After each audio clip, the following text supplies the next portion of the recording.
Karibuni sana. Mimi naitwa Hali, nitakuwa moderator msaidizi kwenye shughuli yetu hii ya leo. Kama nilivyotangulia kusema awali, tutakuwa na uwasilishwaji wa matokeo ya utafiti kuhusiana na usalama wa waandishi wa habari Afrika Mashariki. Lakini kwa shughuli yetu hii hapa ya leo itakuwa ni kwa waandishi wa habari wa Tanzania, na namna matishio ambayo waandishi wanakutana nayo hapa nchini au Afrika Mashariki kwa ujumla yanatofautiana kulingana na jinsia ya mwandishi mwenyewe. Kwa hiyo nitakuwa ni shirika lisilo la kiserikali ambalo linafanya kazi zake nchini Tanzania, Kenya na Uganda. Na hili shirika lilifanya utafiti kwenye hizi nchi tatu ambazo linafanya kazi. Na utafiti ulikuwa unahusu swala zima la usalama wa waandishi wa habari. Kuangalia kwamba waandishi wa habari wako salama kiasi gani kwenye kazi zao. Lakini wao wameenda mbali zaidi kwa kuzingatia kategoria ya jinsia. Kwa hiyo walitaka kuangalia kwamba waandishi wa habari wa wanaume wanakabiliana na matishio gani wanapokuwa kwenye kazi zao, na ni kwenye maeneo gani wanakabiliana na hayo matishio. Lakini pia waandishi wanawake wa habari wanakabiliana na matishio gani kwa kiasi kikubwa, na hayo matishio wanakabiliana nayo wapi. Kwa hiyo ndio walifanya huu utafiti, na hiyo ni muhimu sana kwa sababu tafiti ambazo zimewahi kuwa zikifanyika, hicho si kitu ambacho kimekuwa kikizingatiwa sana. Ni kwamba ripoti inatolewa inasema kwamba waandishi wa habari hawako salama au wako salama, lakini hiyo aspect ya jinsia inakuwa haiwi covered sana. Kwa hawa wenzetu walifanya utafiti, na tuko hapa leo kwa ajili specifically ya kupata hizo findings zao. Kwa hiyo nitamkaribisha dada Charity from Africa.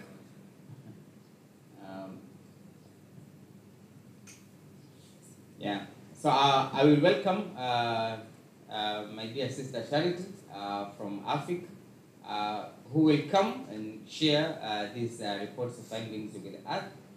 And as I said earlier, that after her presentation, there will be a short panel discussion on the findings that she will be presenting, and then we will take questions from journalists, and we will respond to them, and then we will have closing remarks, and that will be the end of our function today.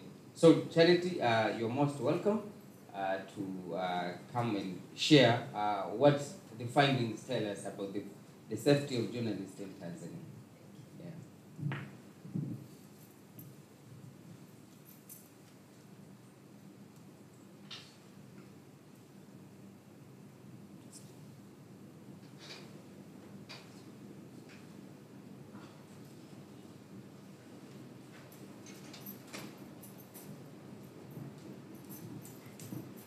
Thank you, my brother, Said Khalifa.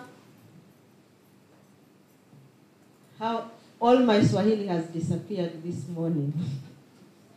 But I can promise you that until this morning I was very good. Shikamo. You see, that I know. Yes. I wish I could speak without this microphone, but looks like that's not possible. I'm very pleased to be here and to present our findings. These findings and this day, as we discuss them, feel free to give comments. Feel free to talk about them. That's why we invited you. And you need to note that this report is about you in this room. It's about your safety in terms of your workplace safety, your physical safety, around your job or your profession. So this report is for you and about you. So don't look at it as an AFIC report. I will start with a famous saying from one of the great thinkers, which goes by saying that freedom of press is not just important to democracy, but it is the democracy. That means that when the press has the freedom to report, the freedom to do their work, then we are going to realize the democracy that all of us wish to see in our nations and in our daily work. In my presentation, I'll briefly talk about the Africa Freedom of Information Center. I'll give an introduction to the study. I'll talk about the methodology that we used, and then I'll talk about the findings and conclude with recommendations. The Africa Freedom of Information Center is a Pan-African network organization that works on the African continent to promote the right of access to information, transparency, and accountability.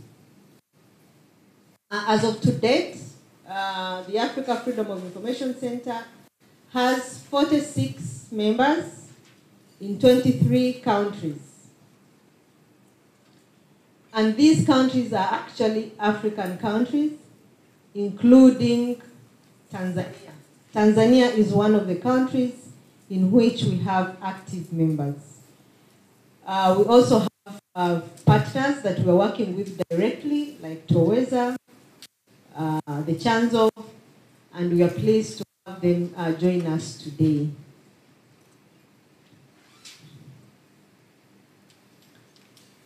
This presentation is mostly the study that examined the gender dimensions of journalist safety in Tanzania. And we majorly looked at the data or reports that were in 2016 to 2021. And we used the UNESCO's journalist safety indicators as our methodology. It was done in 3 countries of East Africa, including Uganda, Kenya, and Tanzania. You would have asked, why are we in Tanzania? But this study was actually done here. The consultant was here.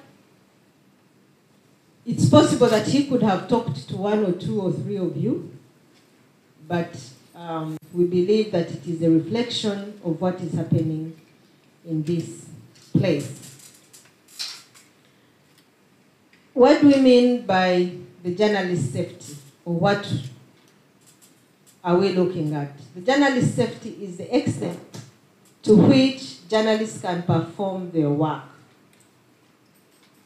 without facing any threats to their physical, psychological, digital, and financial integrity and well-being. That is the definition of journalist safety. So when we are talking about journalist safety, if you're missing one of the 2, or if there are any threats around any of that, your finances, your work, your mental health, your physical, please realize that you are not very safe. I am not meant to incite you, but I just want to alert you to be conscious about these things. It also comprises both the objective manifestations of threats in the real world and the journalist's subjective awareness, and it brings the journalist's occupational safety to comprise both personal and infrastructural dimensions. So your personal, even your environment. The methodology that we used the UNESCO's JSI methodology, or a guideline that aims to recognize the significant matters that show or impact the safety of journalists and the issue of impunity.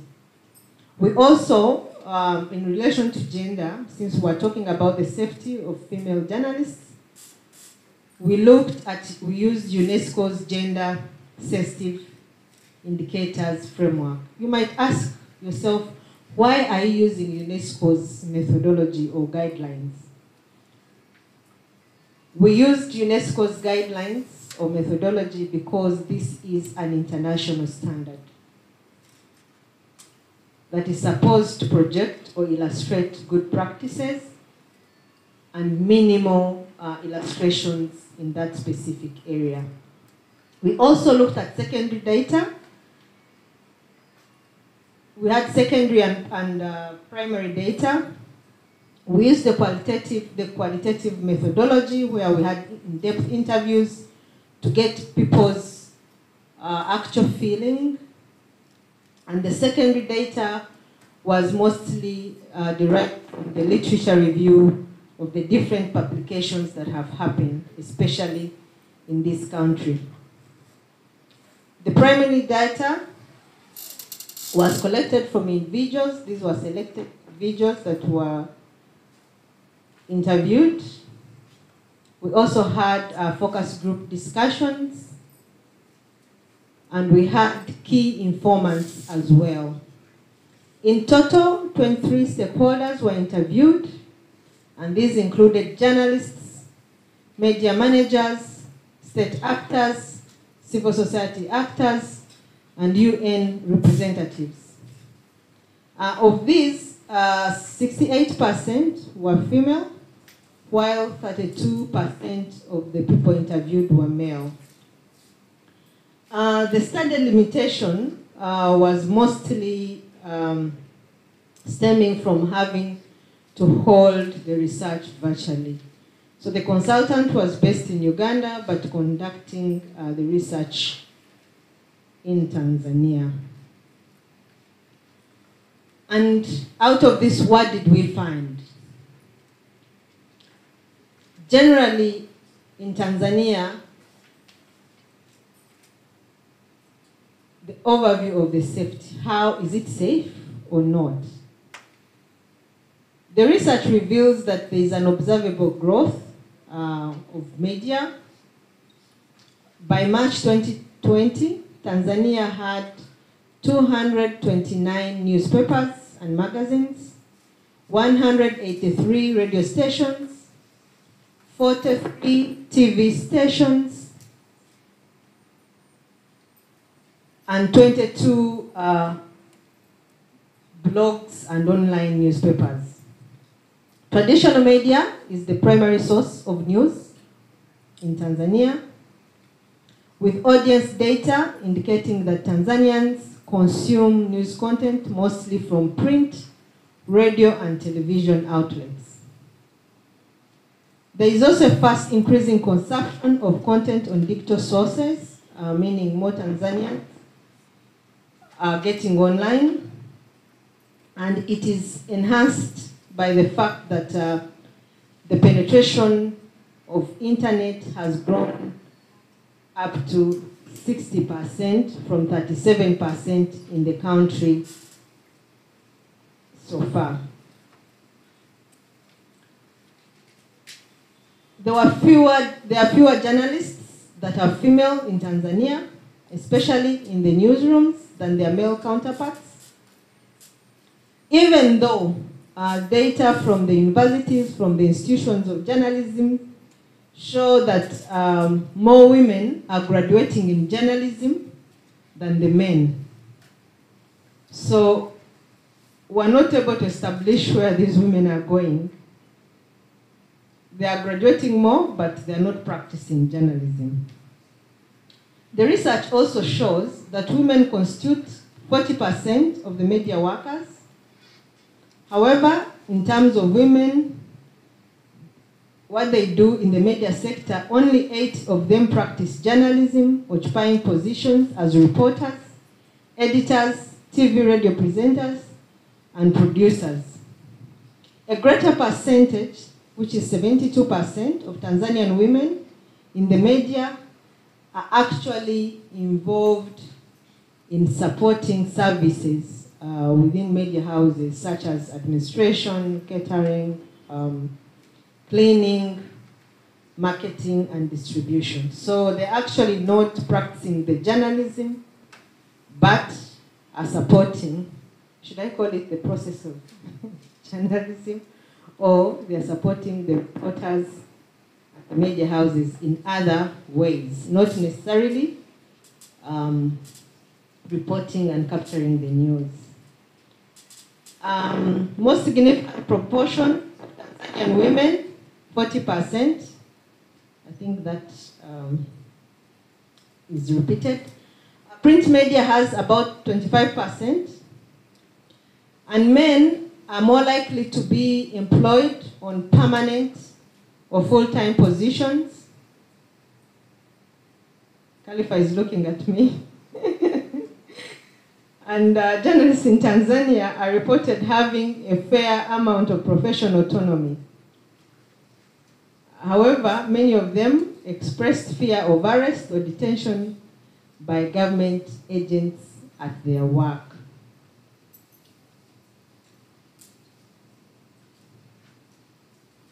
Regarding career growth, the glass ceiling study indicated that in South Africa, women comprise 21% of the top management. Yet, in Tanzania, 20% are in senior management positions.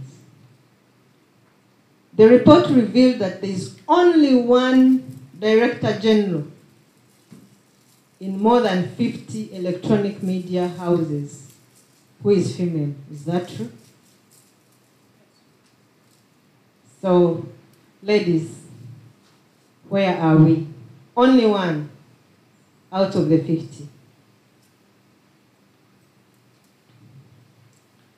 Our findings on safety. Safety in the newsroom. Job security. Female journalists are given employment terms and benefits less frequently and less wholesomely than their male counterparts. Female journalists are more job insecure.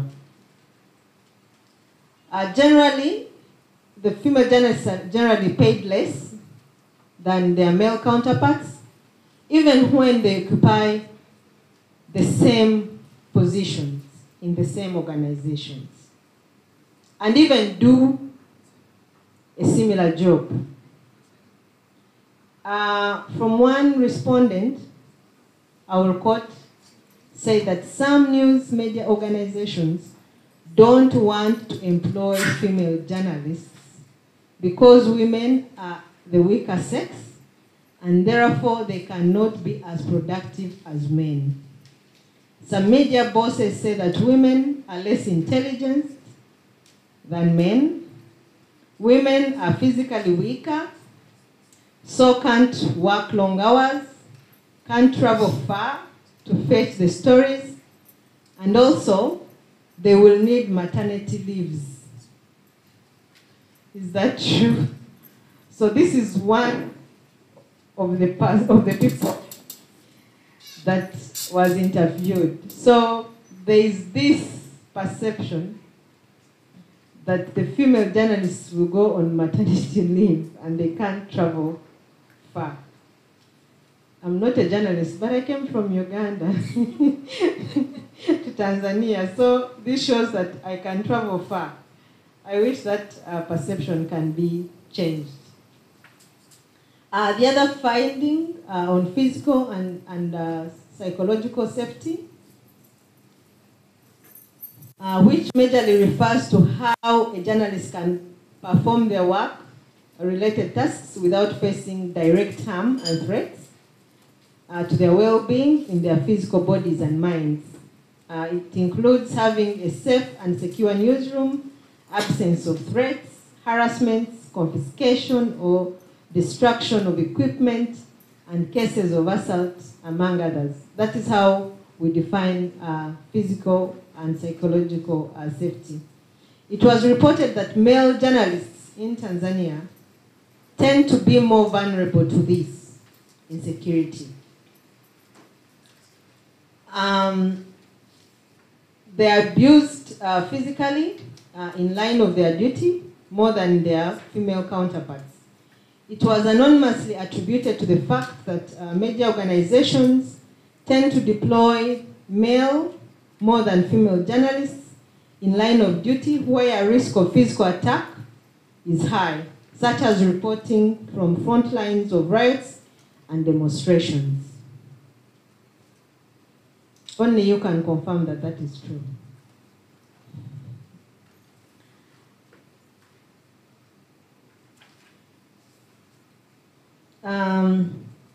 Then sexual harassment.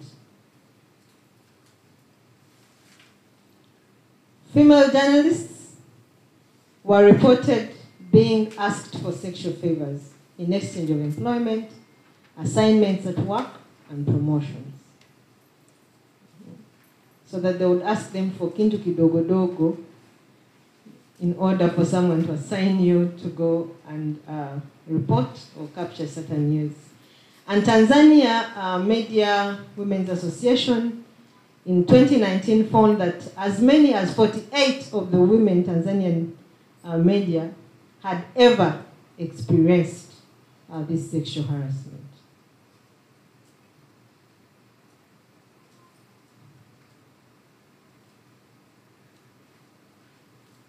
Safety outside the newsroom.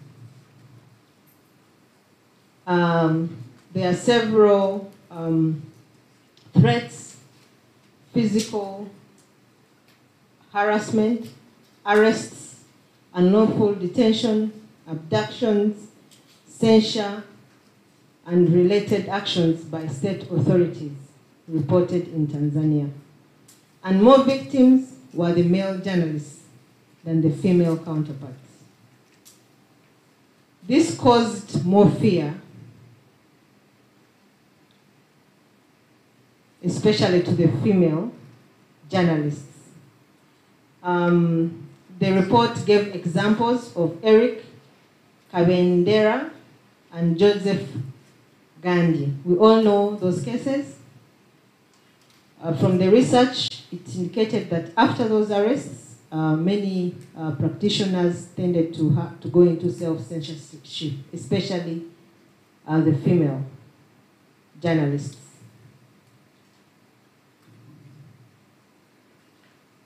Participants in women-led only focus group discussion observed that female journalists suffer less repression because they are often not assigned to cover high-risk events. However, should the female journalists be arrested, the country's unconducive prisons heighten their suffering. For example, the poor sanitary conditions, lacking water, and other personal things to use while in prison. That was one of the fears that was expressed in case there is any other arrest. So the other safety issue was safety issues online. There is a lot of sexism and misogyny online, mostly faced by female journalists, especially when they post pictures about themselves or when they try to communicate online. They're always attacked with insults and harassments, nicknaming them as prostitutes, nicknaming them as sex workers, and this has led the female journalists to actually keep away. Some have also been harassed to the extent that their nude pictures are posted online, which has contributed to their self-censorship and making the environment very insecure. So, with all these issues happening, the study found, because using UNESCO's methodology, it looks at what are the threats, what is the landscape, and what mechanisms are in place to counter these issues, or what are other stakeholders doing to ensure that there is safety and they are fighting the impunity against journalists. So we found that mostly in the newsroom and media managers, companies and organizations have gone ahead to adopt measures to protect the safety of journalists with considerable recognition and measures for female journalists. Media organizations continue to encourage journalists to observe safety by wearing helmets in the field. The study did not answer if actually these helmets are provided, but there was a revelation that they encourage them to do that. Media organizations or companies have also gone ahead to adopt gender-responsive policies to ensure the safety of journalists, though these are few. Most of them, those who have tried, have a gender policy, since it is a requirement by the Directorate of Information Services for any media organization to get a license. So most of them have this gender policy for acquiring a license. Implementation is another question. They have also formed unions, the journalists themselves, so that they're able to voice out their concerns and fight against this impunity. In Tanzania, we see that there is a journalist workers union. There is the Tanzania Editors Forum. There is also the Media Council of Tanzania. These are unions and organizations that have been formed to counter the impunity that is happening against journalists. Nationally, Article 18 of the Constitution of Tanzania guarantees the rights of media and freedom of expression, as it states that every person has freedom of opinion and expression of his idea, has the right to seek, receive, and disseminate information regardless of national boundaries. You can read more and more and more. I am sure that many of you know about this policy. And it guarantees you the freedom of expression. However, practice is another thing, as there's also another one given by the Postal and Electronic Communications Act that also makes it an offense to send or initiate any electronic communication using the computer system to another person. So this is specifically meant to fight harassment or misuse of the internet. However, the stakeholders that were interviewed and the literature reviewed indicated that these laws that are in place are very exclusive of specific clauses to protect the safety of female journalists. So these policies are very gender blind. Very gender blind. So they don't have specific clauses that protects female journalists. NGOs and international NGOs like the UN and other NGOs that we know about have also gone ahead to create awareness, build capacity about the safety of journalists, give them skills as a way to counter the impunity going around. We see that, for example, UNESCO on its own has reached over 22 million people, including journalists, with a purpose to promote their safety. So with these findings, we felt that we should make recommendations that were divided into 3 categories, one being policy and legal reforms. We recommend that the government of Tanzania enacts and effectively implements gender-responsive laws and policies to improve the safety of journalists, especially the female journalists who are most at risk. Gender responsiveness should be depicted in state institutions, promoting media freedoms and safety in Tanzania. And this is because in an environment where governments do not have specific laws and policies and frameworks to address this safety, the criminal and civil justice system cannot deal effectively with the threats, especially of violence against the journalists and specifically the female journalists. Newsrooms or media houses should adopt gender-responsive mechanisms to tackle the high prevalence of sexism and sexual harassment, misogyny in the newsrooms.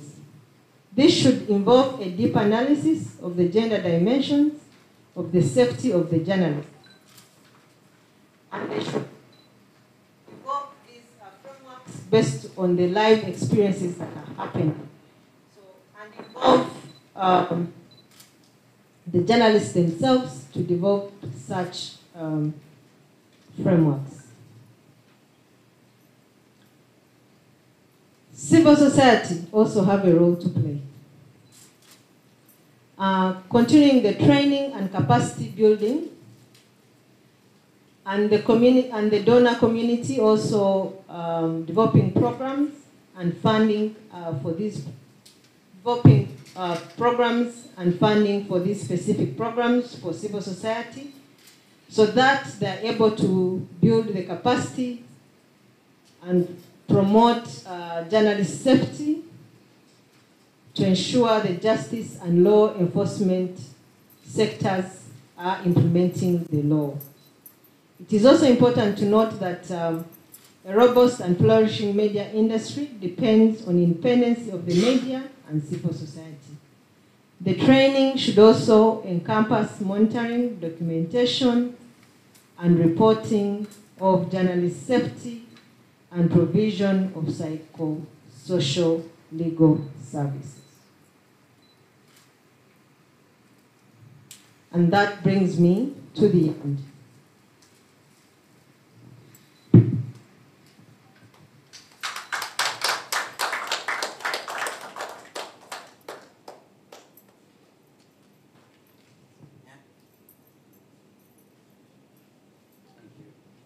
Thank you, Charity. Vipi jamani? Fresh? Eh? Okay. Kuna hii wanasema kwa Tanzania tunapenda mtu akimaliza kuongea Kiingereza tuanze kutafsiri, lakini watu wengine wanasema hiyo sio nzuri kwa sababu inawafanya Watanzania eti hawajui Kiingereza, na mimi naamini pia ni kweli. Kwa hiyo mimi sitatafsiri kwa sababu sisi tumejifunza Kiingereza tangu tukiwa shule ya msingi jamani, au vipi bwana? Lazima tuwe wa kweli. Kwa hiyo mimi sitotafsiri. So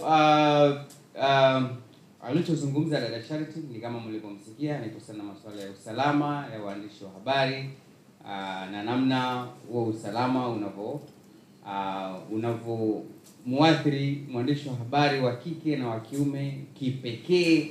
Amezungumzia mashirika ambayo yapo Tanzania na jihusisha na masuala ya usalama wa waandishi, lakini pia sheria na kanuni zilizopo Tanzania ambazo kwa kiasi kikubwa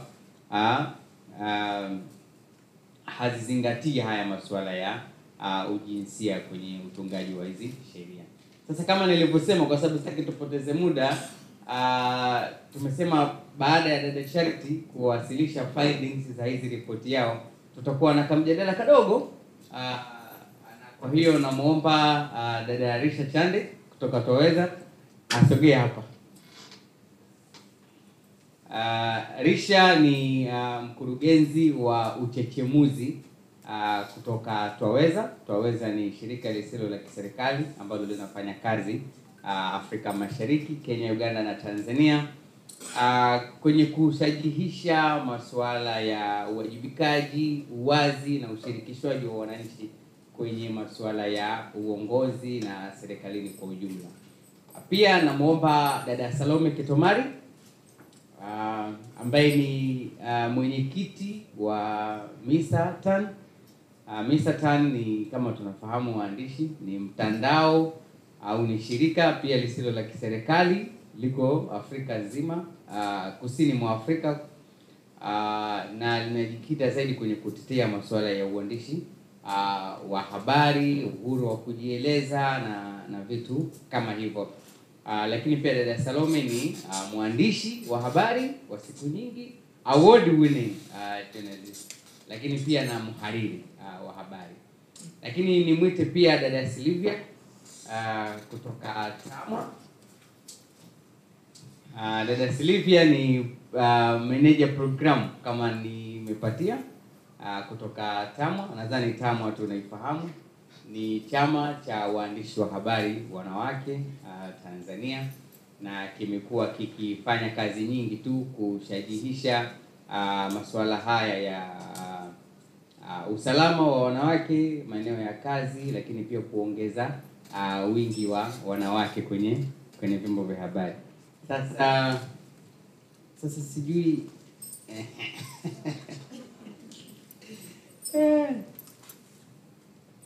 sawa. Nadhani msogei, samahani. Sasa hivi ukae hapa. Dada Silvia kaka hapa.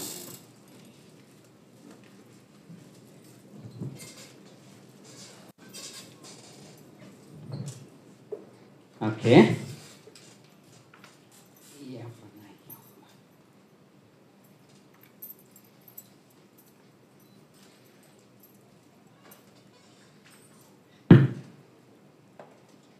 okay.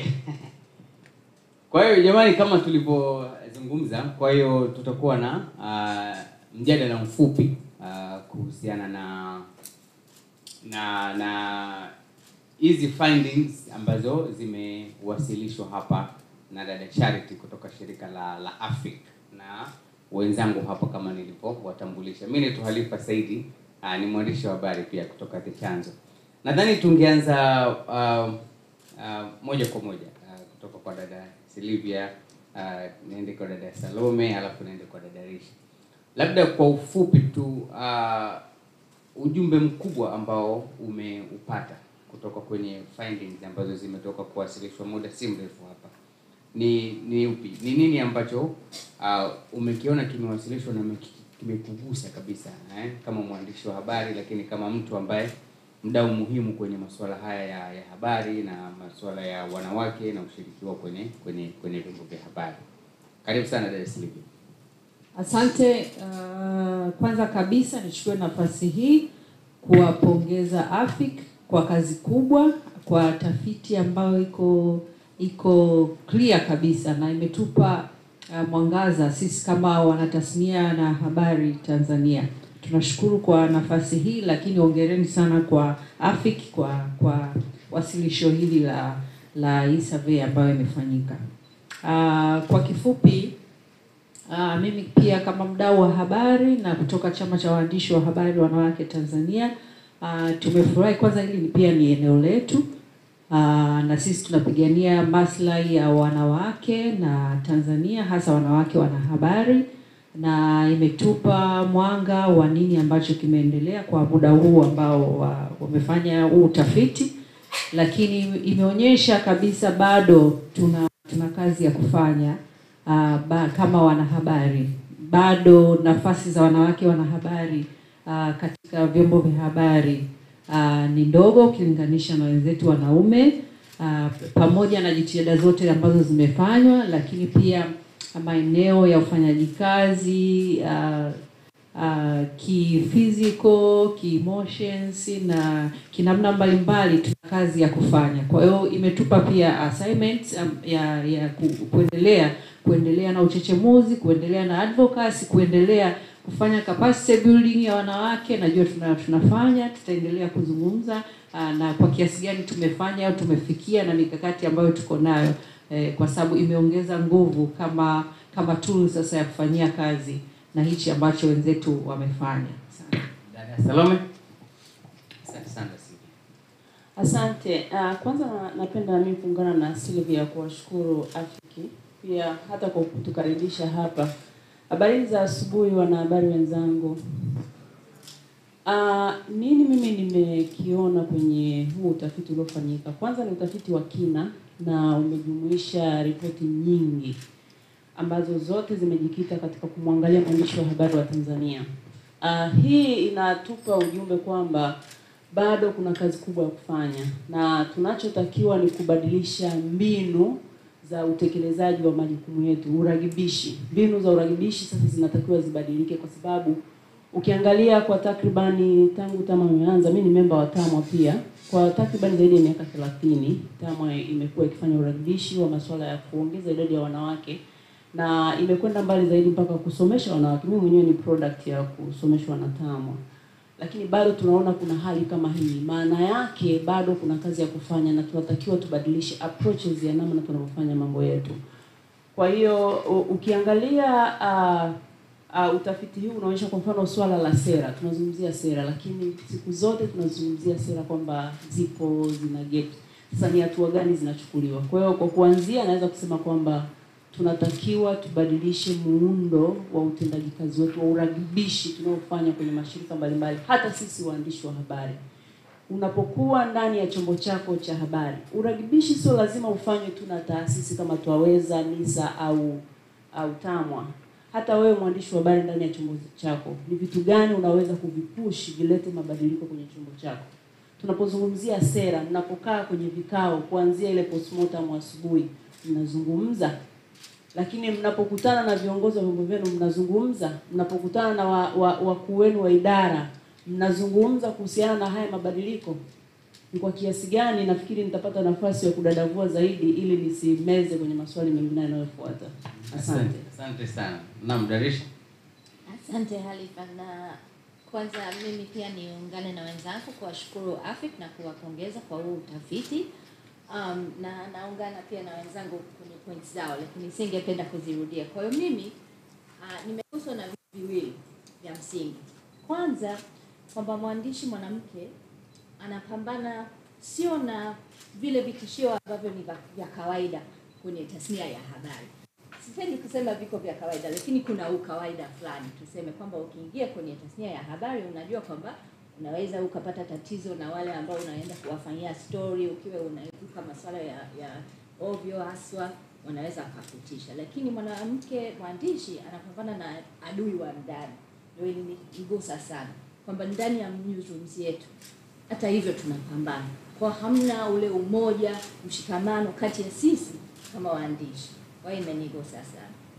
Naona kwamba ni eneo muhimu sana kufanya kazi. Alafu cha pili, nimeguswa na issue ya cyberbullying, unyanyasaji mtandaoni. Yaani ni kama tulikuwa tuko kwenye vita, kwenye issue ya usawa wa kijinsia. Alafu kwenye mtandao, yaani ni kama tunabadilika. Tunasahau kiungano wetu, tunasahau kwamba yule ambao tunaenda kumwongelea ni mtu pia, ni binadamu, ana hisia zake.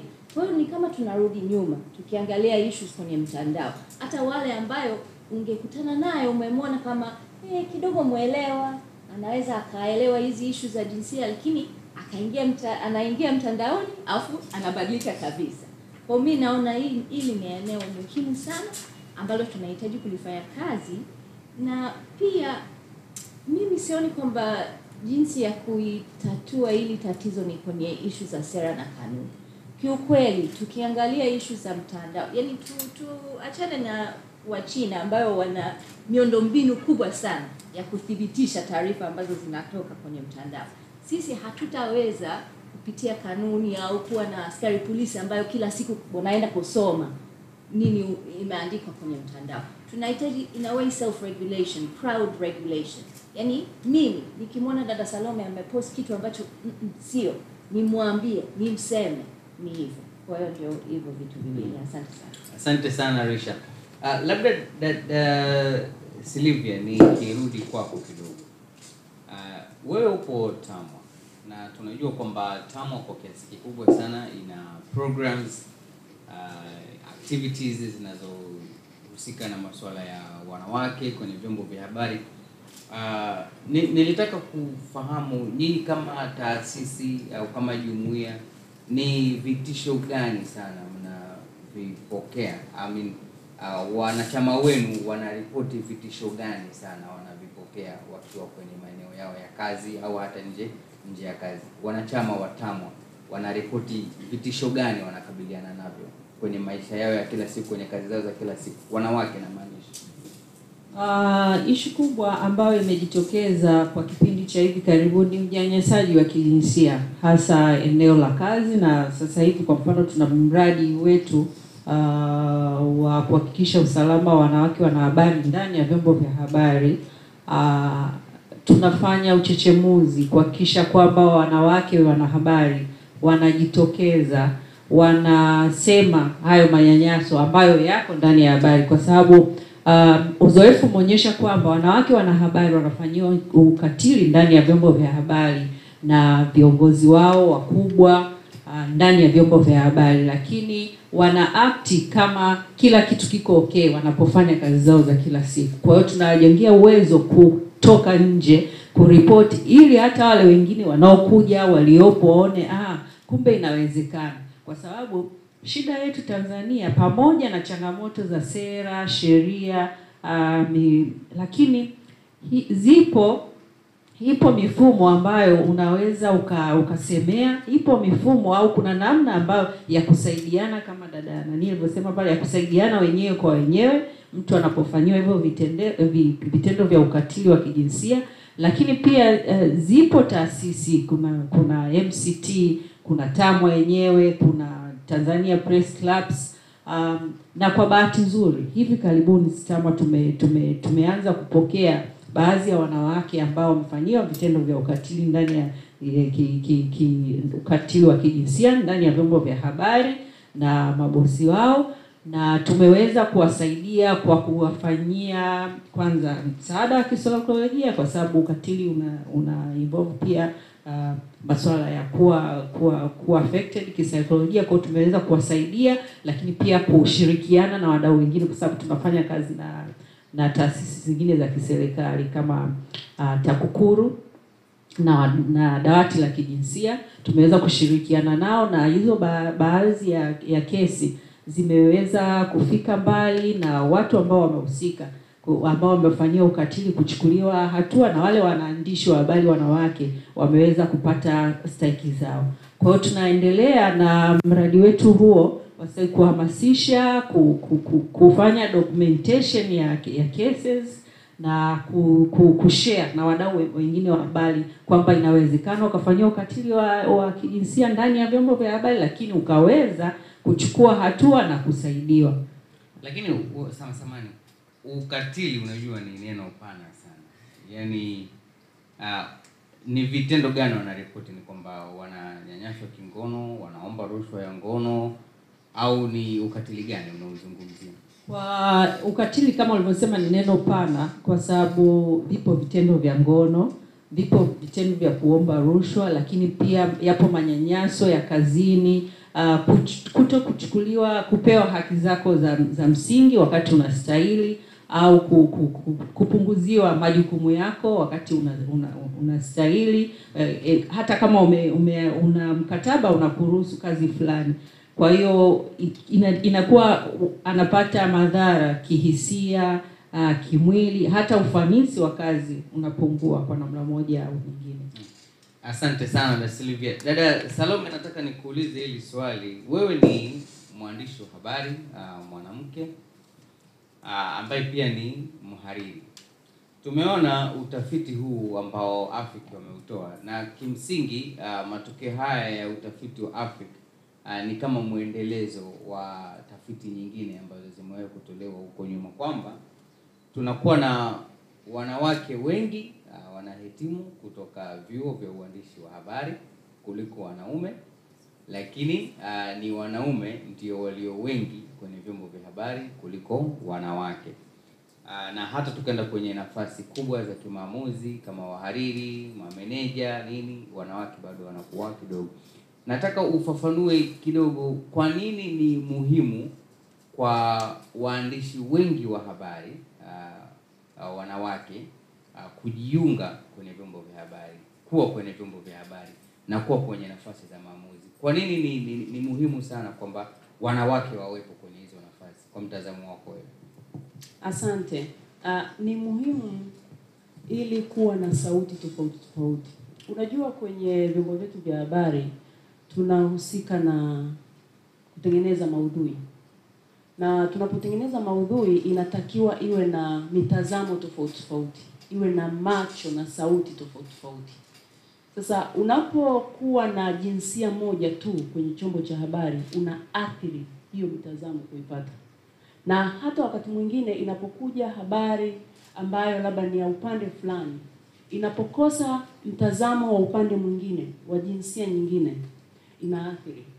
Kwa unaifanya jamii iendelee kubaki katika mtazamo mmoja. Kwa sababu tunasema ni muhimu tuwe na waandishi wa habari wenye uwezo wa kuchambua mambo ndani ya chombo cha habari, wanaume na wanawake. Tunahitaji kuwa na mameneja, kuwa na wanaume na wanawake, ili tunapokaa kwenye kikao cha asubuhi cha pre-planning, kwamba tunaona kwenye print ambayo mimi ndipo nimebobea kwa muda mrefu, tunapopanga gazeti letu la kesho litafananaje, tunapanga tukiwa na mitazamo yote ya sura zote, upande wa wanawake na wanaume. Kwa hiyo tunakuwa na uwakilishi wa kutosha kwenye ile timu ya editorial inayokwenda kufanya maamuzi. Jioni mnapokutana kwa ajili ya kufanya maamuzi, kuna uwakilishi wote. Kwa hiyo ni muhimu sana. Sasa nikirudi nyuma sasa kwenye kwa nini wanawake wengi hawapo newsroom. Panapokuwa na changamoto kwenye jamii, changamoto yoyote ambayo wote wanajamii tunapitia, kwa mwanamke inakuwa ni mara mbili zaidi. Leo hii binti aliyemaliza chuo kikuu anapokwenda kuanza kazi, tuseme ameanza kazi, yule binti anakabiliwa na mambo mengi tofauti na mtoto wa kiume. Binti huyu inawezekana ndio ameanza kuwa mama, kwa ana jukumu la malezi, nani anamwachia mtoto wake, mtoto anaendeleaje, na wakati mwingine unakuta amepewa mimba tu na aliyempa mimba ameshaondoka. Kwa ana jukumu hilo. Na wakati huo tunamtarajia awe mwandishi wa habari mzuri akija newsroom. Sasa ukija mazingira ya kazi ya uandishi wa habari, mimi naweza kusema wakati mwingine ni kama kazi ya jeshi. Inahitaji uwe imara sana. Mimi nimeanza uandishi wa habari, nimefanya kazi miaka 9 mkoani Kilimanjaro. Kwa hiyo nimefanya kazi mkoani kwa miaka 9, ninajua maisha ya uandishi wa habari mkoani. Leo ni mwaka wangu wa 11 newsroom. Kwa hiyo ninajua maisha ya newsroom yakoje. Kwa hiyo ukijumlisha hapo unaona nina sura zote. Maisha ya newsroom tofauti kabisa na maisha unayokuta newsroom huko. Ni maisha mawili tofauti. Inawezekana siku nikapata nafasi nikaeleza kwa kina. Sasa huyu mwandishi wa habari anakutana na changamoto kwamba unakuta amemaliza chuo. Let's say chuo kiko Iringa, anafanya field pale Iringa. Akifanya field pale Iringa, maisha kidogo ya mkoani sio maisha kwamba utakuja kwenye ofisi fulani, mtagaiwa assignment mtakwenda. Kule mimi wakati huo nipo kule tulikuwa tunaitana kuku wa kienyeji. Kuku wa kienyeji unajitegemea. Yaani tangu unatoka nyumbani. Tofauti na Dar es Salaam utakuja newsroom, kuna facility kwa maana kuna internet. Kule hakuna vitu kama hivyo, unajitegemea. Sasa tu imagine mwanamke amekwenda mkoani kukutana na mazingira yale.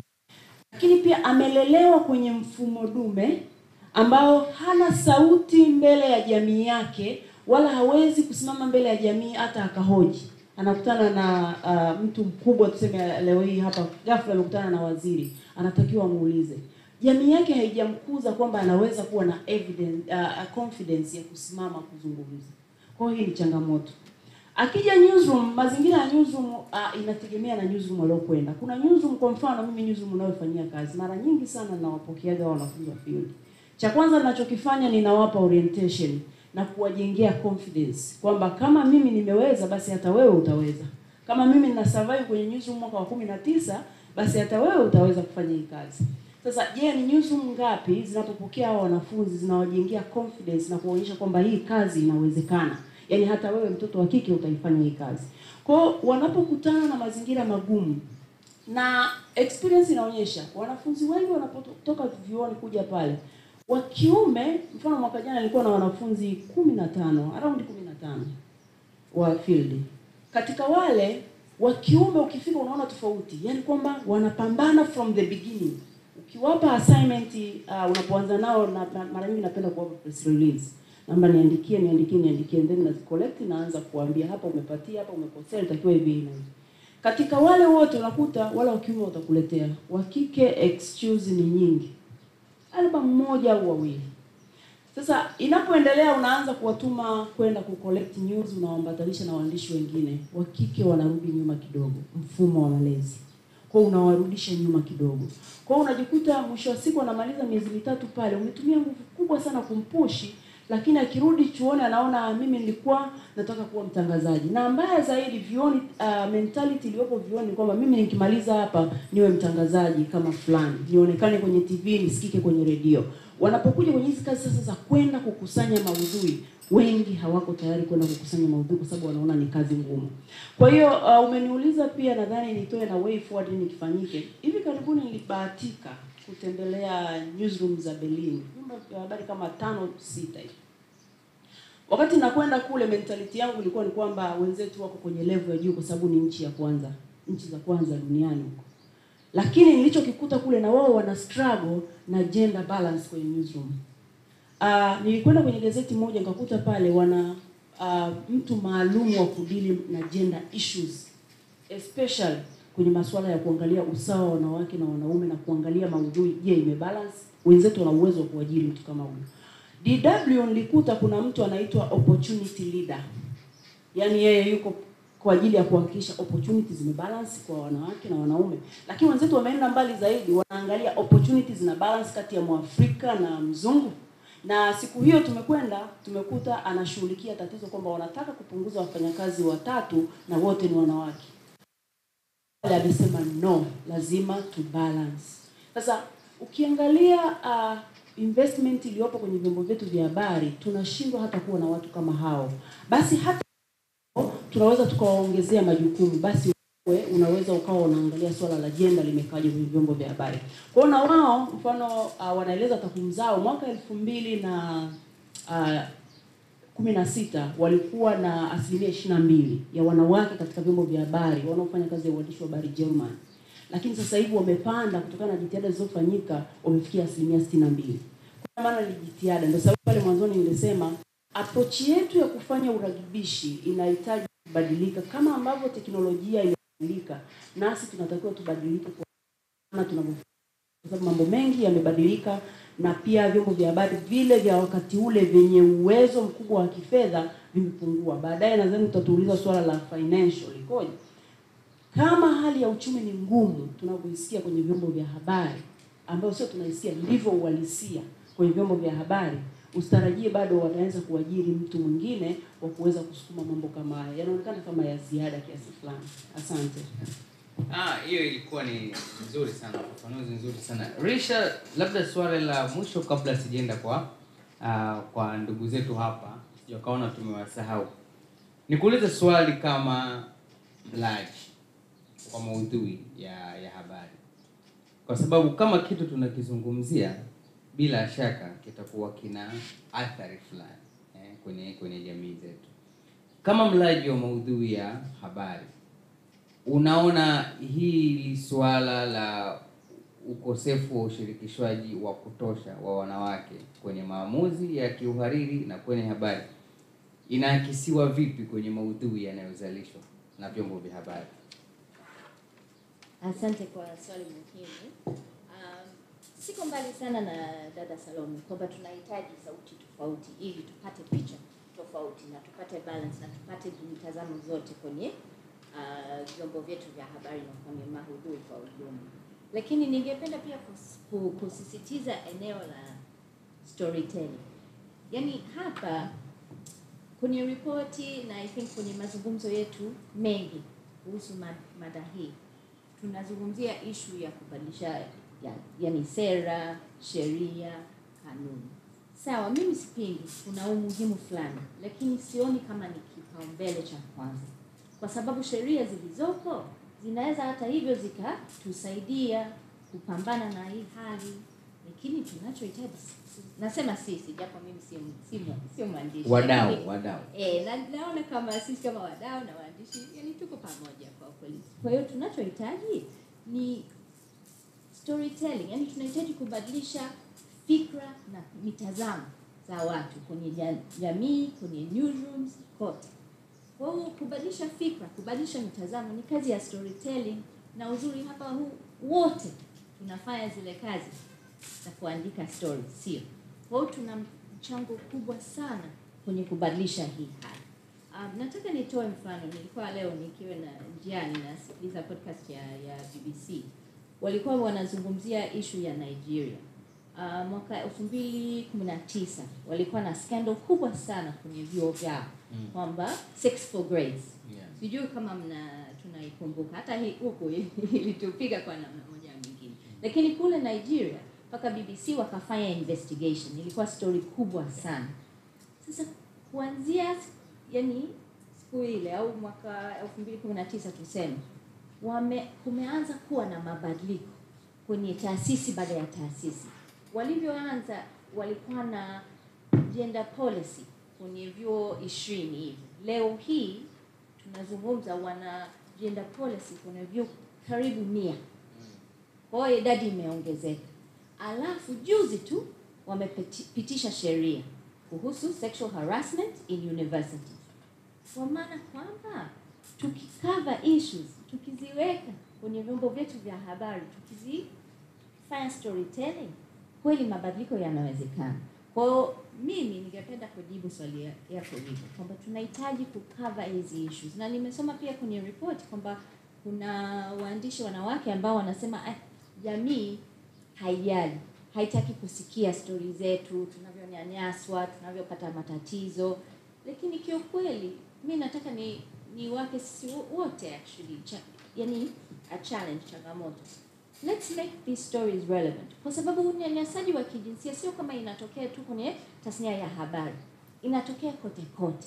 Kijijini, mjini, kwenye vyuo vyetu, kwenye taasisi za serikali, hata kwenye mashirika. Hatuko sawa. Kwa hiyo tukianza kuzungumzia hizi issues, mimi naona kweli ndio chanzo cha mabadiliko. Ni hatua ya kwanza ambayo iko ndani ya uwezo wetu na ni ya muhimu sana. Asante sana. Asante sana. Sasa tufungue jamani, nawashukuru sana Da Silvia, Da Salome, Darisha. Thank you very much kwa hizo tafakuri muhimu sana. Sasa ndugu zangu waandishi wa habari, tuwe nafasi kwenu sasa. Nisaidie hiyo hapo. Nisaidie. Shukrani. Tutoe nafasi kwenu sasa. Tumesikiliza presentation kutoka kwa dada Charity ambaye ametuambia, tumesikiliza mjadala hapa kutoka kwa dada zetu hapa ambao kusema kweli ni wadau muhimu sana kwenye tasnia yetu ya habari. Sasa nafasi kwenu sasa. Nadhani naona pale Jacob Mosenda na Mike tayari. Kwa utajitambulisha majina yako na chombo unachotokea na baadaye utauliza swali lako, utalielekeza kwa mtu unayetaka. Asante. Mimi naitwa Jacob Mosenda na natokea The Citizen. Nashukuru, ripoti ni nzuri sana. Lakini nataka niongelee kwenye masuala ya training. Tumeona vyuo vinahusika sana, kazi yao kubwa ni kutrain waandishi wa habari wakiwemo wanawake. Sasa kuna kitu ambacho ni observation ambayo nimeiona ambayo huenda inachangia kwenye hili tatizo katika ndani ya newsroom. Salome atakuwa pia ameshuhudia hiki, inawezekana. Kuna sasa hivi kuna udhaifu mkubwa kwa wanafunzi wanaotoka vyuoni katika uwezo wa kufanya kazi. Sasa pale ndipo inakuja unakuta wa kiume kama alivyosema dada Salome wanapambana kuhakikisha kwamba wana manuva kile kinachotakiwa ndani ya newsroom, lakini kwa upande wa jinsia ya kike ile weakness wanaotoka nayo chuo inakuwa udhaifu wa kuweza kufanyiwa vitu fulani ili waweze kupata nafasi ya kuendelea ndani ya newsroom. Sasa swali langu ni Da Salome, mwaka 19 sasa ukiwa newsroom, wewe ni mwanamke, ni jitihada gani sasa ambazo wewe labda unapopata nafasi, ni message gani unaowapa hawa watoto wa kike wanaoingia katika newsroom? Lakini ukizingatia kwamba watu wabaya ndani ya newsroom hawamgusi mtu mwenye uwezo, that is the reality. Hawana sababu ya kumzuia kufanya kazi kwa sababu kazi yake inaonekana. Kwa yule ambaye hawezi, mara nyingi ndio sababu nayaona pia pale. Yule ambaye hawezi mwenyewe ili afaulu inabidi ajinyenyekeshe, ndio anafanywa hivyo. Sasa ni message ipi ambayo unaweza kuitoa ndani ya experience yako ya miaka hii yote kwa mtoto wa kike anaye graduate kutoka chuo kikuu, anayetakiwa kuwepo na kusurvive ndani ya newsroom? Na wewe pia how did you maneuver sasa kwa miaka hiyo yote, kwani hawakuoni wewe? Imekuwaje? Nadhani hilo ndio kwa swali langu la kwanza. Asante. Nadhani tuchukue angalau matatu, tuchukue matatu and then wataalamu wetu watupe darasa hapa. Sawa, sijui kama niona, lakini majina yangu mimi ni John Petro. Ngoinuka kidogo. Nisimame au niinuke? Usimama. Sawa. Nimesimama. Mimi naitwa John Petro. Natokea Mlimani TV ya chuo kikuu cha Dar es Salaam. Brother hapa amegusia chuo. Mimi niko mule ndani sasa hivi na miaka 5. Kwa hiyo ninaviona vitu vingi ambavyo kwa wenzangu nimesoma nao, lakini kwa wale ambao bado naendelea kuwaona na wengine wote ambao wamesoma vyuo, nafikiri kuna vitu ambao wanavifahamu. Kabla sijauliza swali au sijapose challenge kwa researchers na stakeholders wa masuala ya media, mimi hapo nikimaanisha kama TAMWA, kama taasisi Nisatan na Unaweza, mimi sijui kama kweli huku chuoni kuna changamoto, kwa sababu nilipokuwa nasoma nilikuwa naona kama elimu tunapewa sawa na fursa tunapewa sawa, ila kuna hali ya watoto wa kike ambao kwa mashuleni wengi kuwa wazito kuanza kujiandaa kabla ya kufika kwenye industry husika. Mfano unaweza kukuta tutakuwa tujitolee. Mfano sisi pale tuna media ambao tunafanya kazi sasa hivi na TV. Watu wanafunzi watakuwa wajitolee kwa ajili ya kujiandaa, wakifika kwenye industry wawe sawa na wa compete kutokana na challenges za journalism kama taasisi. Lakini unakuta tunaanza watu wote, wanawake na wanaume the same, lakini at the end of the day tutabaki wanaume 10 mwanamke mmoja. Why? Kwa sababu wanawake wengine wanaona kama ni wazito kuanza kujiandaa kuelekea kwenye industry ambayo ina changamoto nyingi kuliko dhamuni ndani ya taasisi. So kama unaona kama wanafunzi wenyewe wanashindwa kujiandaa ndani ya chuo wenyewe mule ndani, I'm not really sure kama wanaweza compete hard enough kwenye industry ambayo ina heka nyingi kama hii ya journalism. So nataka ni post challenge kwenu, Unaweza, TAMWA, Nisatan, perhaps Afik, mrudi tena kule vyuoni mkajaribu kufanya analysis, kufanya assessment, nini shida. Inawezekana kweli ni malezi from the beginning kutoka kwenye familia, lakini I'm not really sure kwa sababu wote tunatoka same background. wote tunatoka kwenye familia zile zile sawa, lakini why inafika at the end of the day kwamba watu wana step down. Mimi tulishia kufanya tafiti kama hizi sisi kama wanafunzi, wengine wanasema kwamba hawaoni kama wanapata fursa, wengine wanaona kama wakiambiwa irekebishe, mtu anaona kama naona nimenyimwa nafasi, ukiambiwa work hard anaona kama sijapewa fursa ya kufanya ya kuonyesha uwezo wangu, then anarudi nyuma. Unakuta sometimes pale Mlimani tuna programs hadi za usiku saa 6 usiku, good enough kwamba sasa hivi kuna wanawake ndio wanaofanya vipindi hadi vya usiku saa 4 saa 6 na wanarudi nyumbani kama kawaida, lakini still bado ni wachache kuangalia na amount ya wanaume ambao kule. Kwa sasa nadhani na pose challenge kwenu kama TAMWA, mrudi vioni tuone, mkaanzie kule from the root ya journalism, kwa sababu kule ndio root ya watu kuingia kwenye industry. Kuna nini kule? Kwa nini sasa watu wakitoka pale wengi wanabakia kama na holder wa degree na sio practitioners wa media industry kwa ujumla wake? Nadhani hiyo ndio challenge. Asante sana Petro, sio? John Petro. I think I had that challenge. Okay. Why are female journalists backing out along the way, right? Yeah. Ya, asante. Naitwa Yusuf Bwango, natokea shirika la vijana linaloitwa Tanzania Youth Vision Association. Mimi sio mtu wa media, lakini ni mdau wa media na tunafanya kazi na media mbalimbali katika kufanya uchechemuzi wa masuala ya sera na governance na vitu kama hivyo. So nitachangia kwa muktadha wa sehemu ambao ninapotokea na ninapofanya kazi. Kama nimesikia vizuri au nimeelewa vizuri, mara ya kwanza wakati presentation inafanywa hapo na dada yangu kutoka Afrika, inaonyesha wazi kwamba one among the criteria ambayo imewekwa kwenye media zote ni lazima waweze kuadopt gender related policies ndani ya media husika, ili madi iweze ku run shughuli zake na kuhakikisha kwamba tuna mainstream agenda ya gender equality katika media, kuanzia kwenye uongozi, newsroom, mpaka kwenye implementation au operationalization ya media husika. So na michango miwili. Wa kwanza, naona kuna changamoto ya operationalization ya hizi sera au miongozo ambayo inawekwa kwenye level ya nchi, lakini pia mpaka kwenye level ya vyombo vyenyewe husika. So nadhani tunatokaje sasa kama wadau? Nadhani kuna hali ya dhati sasa kuanza kufanya uchechemuzi wa dhati kabisa kuhakikisha kwamba hizi sera zinaanza kuwa na meno sasa na kuweza kuwa effectively operationalized katika media zetu hizi, ili kuhakikisha kwamba tunaweza kutatua hizi changamoto.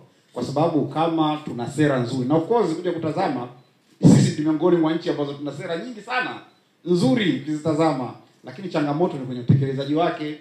Na nadhani kama tukianza kuweka nguvu na kusimamia, kufanya uchechemuzi, ushawishi, kuwe na meno ya utekelezaji wa hizi sera ambazo tunazo, na imani kubwa sana hii changamoto ya ushiriki wa ndugu zetu wadada na wanawake kwenye utoaji maamuzi, upangaji maamuzi na kwenye newsroom, nadhani inaweza ikapungua kwa upande mkubwa zaidi. Lakini nadhani kitu cha mwisho cha pili, mchango wangu, kuna changamoto ambayo imeonekana tangu presentation naweza kufanya pale.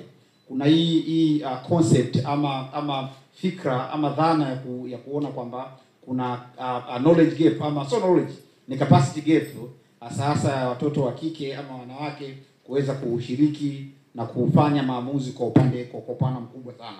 So nini kifanyike? Nadhani kuna haja sasa ya capacity development iweze kuendelea kwa wingi sana. Empowerment programs ndani ya media zenyewe, lakini pia hata wadau ambao tupo kwenye CSOs kuhakikisha kwamba we do the sort of empowerment, lakini pia building capacity kwa wadada au wanawake kwa wingi, kuhakikisha kwamba they actively and effectively participate kwa upana zaidi. Asante sana. Asante sana Yusuf, hilo sio swali, ni okay, ni mchango. Tu address hizo tatu kwanza kabla ya kufungua tena. Sawa. Nadhani swali lilielekezwa kwa Salome. Darisha, utachagua challenge ya kutaka ku address na Dasili. Sawa.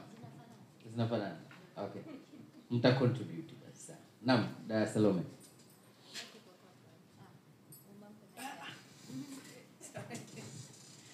Asante. Nimeulizwa Jacob ameniuliza maswali mengi kidogo. Lakini ukiangalia unaweza kana ni swali moja lakini ni mengi. Labda nianze na kwamba mimi nimewezaje. Mimi nilianza uandishi wa habari baada ya kumaliza DSJ tu. Nilitaka kufanya uandishi hapa Dar es Salaam. Lakini nikaangalia nikasema hapana, nataka nionekane, kwa maana kwamba niliseti malengo yangu binafsi. Kwamba nataka nionekane na mimi ni mwandishi Tanzania. Kwa hiyo nikasema hapana, naenda Kilimanjaro, kwanza ni nyumbani, lakini pia nikaona kule hamna ushindani. Akili yangu ya wakati huo iliniambia hivyo. Na nilipofika pale kulikuwa na magazeti mengi. Nilitafuta mwenyewe. Mimi sikuwahi kutafutiwa kazi. Nilitafuta mwenyewe. Kwa hiyo nikatafuta Uhuru. Uhuru ilikuwa haina mwandishi wa habari yoyote pale Kilimanjaro. Kila mtu anaona niandikie Uhuru. Kwa mimi nikachagua kuandikia Uhuru. Kwa hiyo nikaanza kuandika Uhuru. Nilikuwa ninafanya kazi kama punda wakati mwingine. Kuna ziara zinakuja kwamba kule mikoani utendaji kazi tofauti na hapa nchini kama nimesema. Kuna ziara zinakuja, jina lako wewe halipo.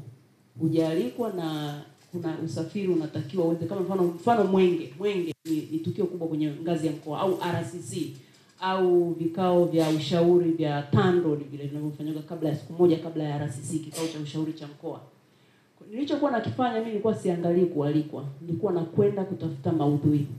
Kuna ziara moja ya Mwenge nilijigaramia mwenyewe, kwa maana ya kwamba tunapokwenda kwenye hizi assignment uandishi wa habari tunapata chochote. Nilipoenda uandishi wa habari nilijiwekea malengo kwanza ya kujiendeleza kitaaluma mwenyewe pasipo kumtegemea mzazi wangu.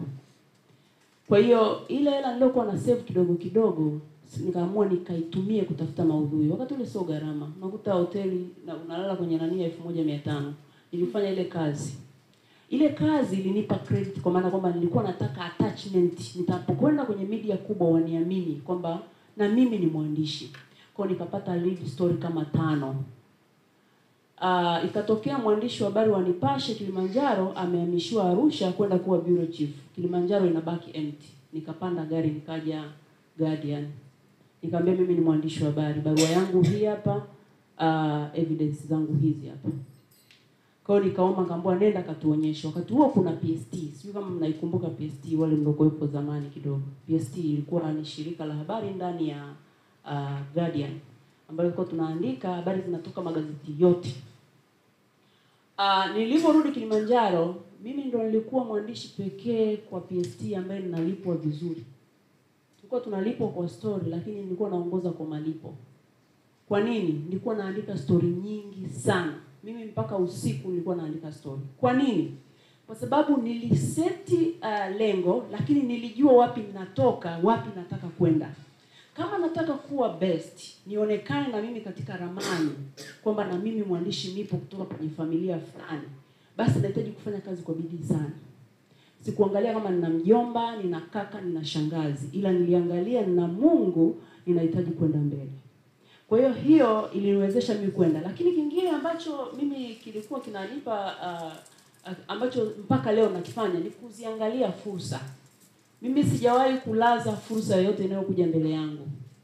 Ni ngumu nita-apply, ni ngumu nitaandika na nitapata. Nikikosa ninaacha. Whether inalipa au hailipi, ninachoangalia ni thamani gani ninakwenda kuongeza kwenye kichwa changu au kwenye CV yangu. Kwa hiyo ndio ikanipeleka mbali. Nikiwa Kilimanjaro huko, wengine waandishi wa habari kama mnaelewa, waandishi wa habari wa mikoani wana mentality tofauti na waandishi wa habari wa Dar es Salaam. Mimi nikiwa Kilimanjaro kule niliweza kwenda nje ya nchi. Kutokea pale mkoani, nikaenda nje ya nchi kwa wiki 2. Kitu ambacho kilikuwa ni kigumu. Kwa ukiangalia hapo ni ile guts yako wewe mwenyewe kama mwandishi wa habari. Kwa kiasi gani wewe mwenyewe uko tayari kupambana. Kwa mimi ninachokifanya sasa, huwa ninafanyeje? Ninajitahidi sana kuwafanyia mentoring waandishi wa habari ambao ninafanya nao kazi kwa ukaribu. Unapokuja newsroom, mfano pale kwetu tunapopokea wanafunzi wale wa field, cha kwanza huwa nakaa nao kikao kuwaonyesha newsroom ikoje, newsroom inafanyaje kazi, kuwaeleza maisha ya newsroom kwa uhalisia yakoje, kuwaeleza maisha ya ujumla, yani maisha kwa ujumla. Mimi ni mtu mzima, mimi ni mama sasa hivi.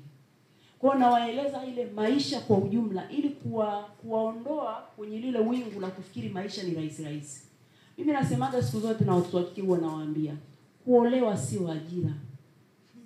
sio ajira hata siku moja. Kuolewa au kuwa na mchumba sio kwamba ndio umepata kazi ya kutatua matatizo ya familia yako. Simama wewe binafsi, uone kwamba mimi nina mchango gani kwenye familia yangu. Mimi nina mchango gani kama mama? Mimi nina mchango gani kwenye taifa langu? Na je, unapopewa kazi, unafanya kazi kwa uaminifu? Kwa nini mtoto wa kiume akija newsroom anapambana na unaona ile bidii binafsi? Kwa nini tuikose kwako wewe mtoto wa kike? Nini kimepungua? Kwa hiyo inakwenda na swali la jioni pale, malezi. Tunawaleaje watoto wetu? Wewe ni kaka.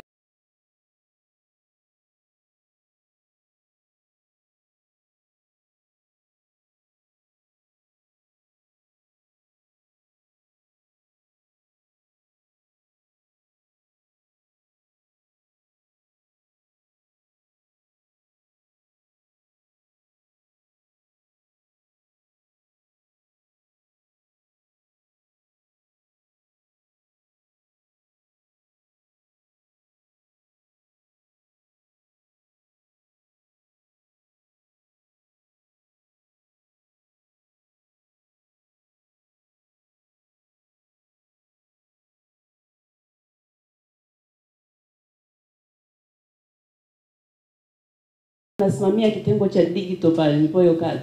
Kuna babinti wadogo na waambiaga, tafuta maarifa ili tunapokupa mic uzungumze una nini kichwani tuone kuna kitu. Kwa hiyo yote inasaidia. Anachokisema pale kaka ni kweli. Newsroom tunafanya kazi kwa mifumo. Kwamba unaandika story, unaihifadhi kwenye mfumo. Mwingine ile catch name anamtongozea yule mvulana anayempelekea ile story. Kwa mhariri naye anaona ni fursa.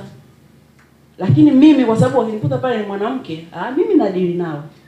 Wengine mpaka wanaondoka, sina ile madam mkali sana. Sio ukali na kusaidia kwa sababu mimi nayaona maisha, nimetangulia kuliona jua kabla yako. Kwa lazima tubadilishe hii. Ujumbe gani ninawapa? Lazima waandishi wa habari wanawake tujitambue jamani. Sisemi kwamba wamejitambue. Lakini ni lazima tutoke kwenye comfort zone. Jitihada zinazofanywa na Misa, Tamu, watu waweza, sijui na wengine wote hazitafanikiwa. Utashiriki training Januari mpaka Disemba, lakini kama wewe mwenyewe hujaamua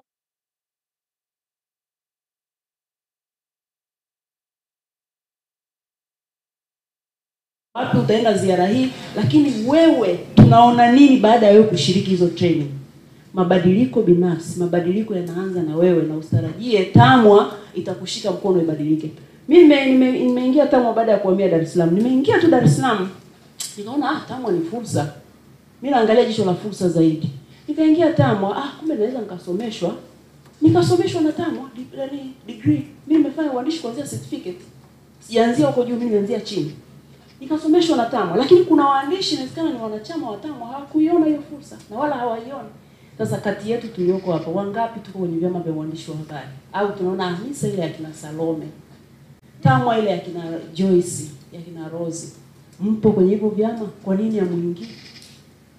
Vyama hivi vinakuwezesha kwenda duniani. Mimi nimekwenda duniani kupitia vyama hivi. Kupitia Tamwa ilitokea fursa, nikaenda nikakaa Denmark mwezi mzima. Kukaa kule sio kwamba unakwenda tu. Exposure, unabadilisha mtazamo. Unabadilisha unavyoyaona mambo. Unaona waandishi wa habari wa hizo dunia wanafanya kazi. Nimeenda Marekani, bara hilo, nimeona waandishi wa habari wanafanya kazi. Nimeenda Asia, nimeona waandishi wa habari wanafanya kazi. Afrika ndio usiseme, nimeshatembelea nchi karibia nyingi, nimeona waandishi wa habari wanafanya kazi. Kwa hiyo tunapokuja kwenye changamoto zetu tukiziangalia hapa, vitu vingi mimi naviona vinafanana. Vinahama tu kutoka hapa. Na niwaambie cha mwisho kabisa. Sheria, sijui hizi kanuni, sera sio msingi wa matatizo ya waandishi wa habari. Msingi ni sisi wenyewe. Lazima tubadilike. Tutapiga kelele, hajuzi mabadiliko yamefanyika. Katika mabadiliko yote hayo machache yamefanyika. Lakini je, matatizo yetu yameisha? Yako pale. Wewe mwenyewe unashika kamera unafanya kazi au unaona kamera ni kazi ya mwanamume. Au tunafika pale nakwambia nenda kafanye. Mimi nikipanga assignment newsroom, nawaambia mimi katika macho yangu sioni mwanamke na mwanamume, naona wafanya kazi hapa. Kwa kazi yoyote ninayokupa utaifanya. Usipoifanya tutaelewana. Kwa lazima ifanye na wameweza. Naambia sasa mbona imewezekana? Ulichokuwa unaogopa nini? Kwa hiyo hiyo ni courage ambayo mimi binafsi ninayo na nimejiongezea thamani na ninaendelea mpaka leo hii kujifunza, kwa sababu naamini kusoma hakuna mwisho, kujifunza hakuna mwisho mpaka kufa. Taweza ninashirikiana nao, na mimi katika by the way nimejikuta hata Taweza niko nao, tunatengenezea miaka 50 ile tunahitaji nini? Scenario, tuna create scenario ya miaka 50. Sasa vitu kama hivyo ni fursa. Havikupi cash lakini vina add kitu kwenye kichwa chako. Naomba niishie hapo. Lakini na mwisho kabisa pia swala la field. Nilipokea wanafunzi kutoka Uzinduzi. Pale mnasoma zaidi PR. Kwa walikuja kutoka PR. Wa PR waje kufanya kazi kwetu. Walipokuja pale wao wamekuja na mentality mimi ni officer. Kwa mimi nikawa na wabadilishia hiyo mentality. Wewe ni officer sawa, lakini ukienda kule mnatuletea press release za ovyo hapa. Tunazitupa kila siku. Na siku hizo wanaandika wenyewe, waandishi wa habari tunafanya kazi gani? Kwa naambia hapa ni lazima, hapa umekuja utaandika story. Walinikimbia baada ya muda fulani. Sasa huyo ndio anakwenda kuwa PR wa taasisi fulani, ananipigia Salome na press release nimetuma hapo. Ukiisoma mwanzo mpaka mwisho hakuna story. Asante. Hiyo ni nzuri sana. Mimi mwenyewe binafsi nanufaika sana hapa. Unajua sitaki nimkatishe Da Salome kwa sababu kwanza mimi Da Salome ni mtu ambaye namheshimu sana. I mean beyond any measure.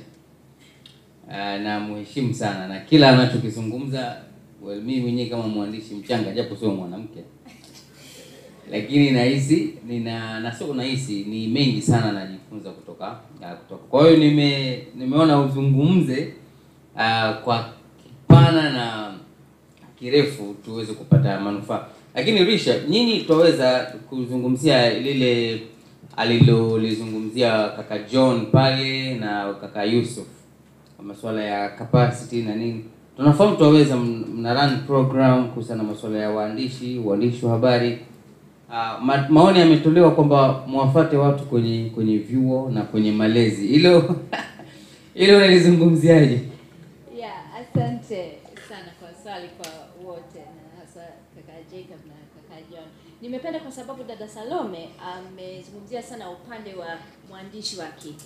Anaweza mwenyewe kufanyaje. Mimi nitachukua pande nyingine, mtanisamee. Lakini nakuta mara nyingi tunarudisha lawama kwa wanaoathirika. Kweli, mimi nataka nibadilishe kidogo mitazamo ya labda. Tuingie kwenye nchi nyingine, Marekani. Sio tunajua kuna ubaguzi fulani wa rangi kule. Tunakubaliana si? Excuse ya kwanza ya msingi ya kila siku ni hawa watu weusi hawana uwezo, ni wazito kwenye kazi, hawataki kuchukua fursa zilizopo. Kwa nini tunabaki kuwalaumu ambao wanaathirika? Ni kweli kwamba malezi ni issue kubwa. Kakaangu John, umesema tunatoka kwenye familia moja, lakini mazingira yetu ni tofauti kabisa. Mimi kama mtoto wa kike nabebeshwa mzigo mengi ya kazi za nyumbani. Sipati hata fursa kusoma nikiwa shuleni. Sio kuna kazi za nyumbani, ya shule ya kufanya homework yani. Mimi sipati hata muda wa kufanya homework zangu. Kwa hiyo naambiwa kwenye familia sina sauti, kwenye jamii sisikilizwi. Hata nikinyanyaswa nikiwa mdogo, siwezi kupeleka malalamiko yangu popote. Hamna ambaye atanisikiliza. Kwa hiyo kuwa hivyo, of course itanifanya niwe kama dada Salome ana describe, yani nitakuwa mwoga kidogo, taona kwamba mambo ni magumu, sitaweza hiki,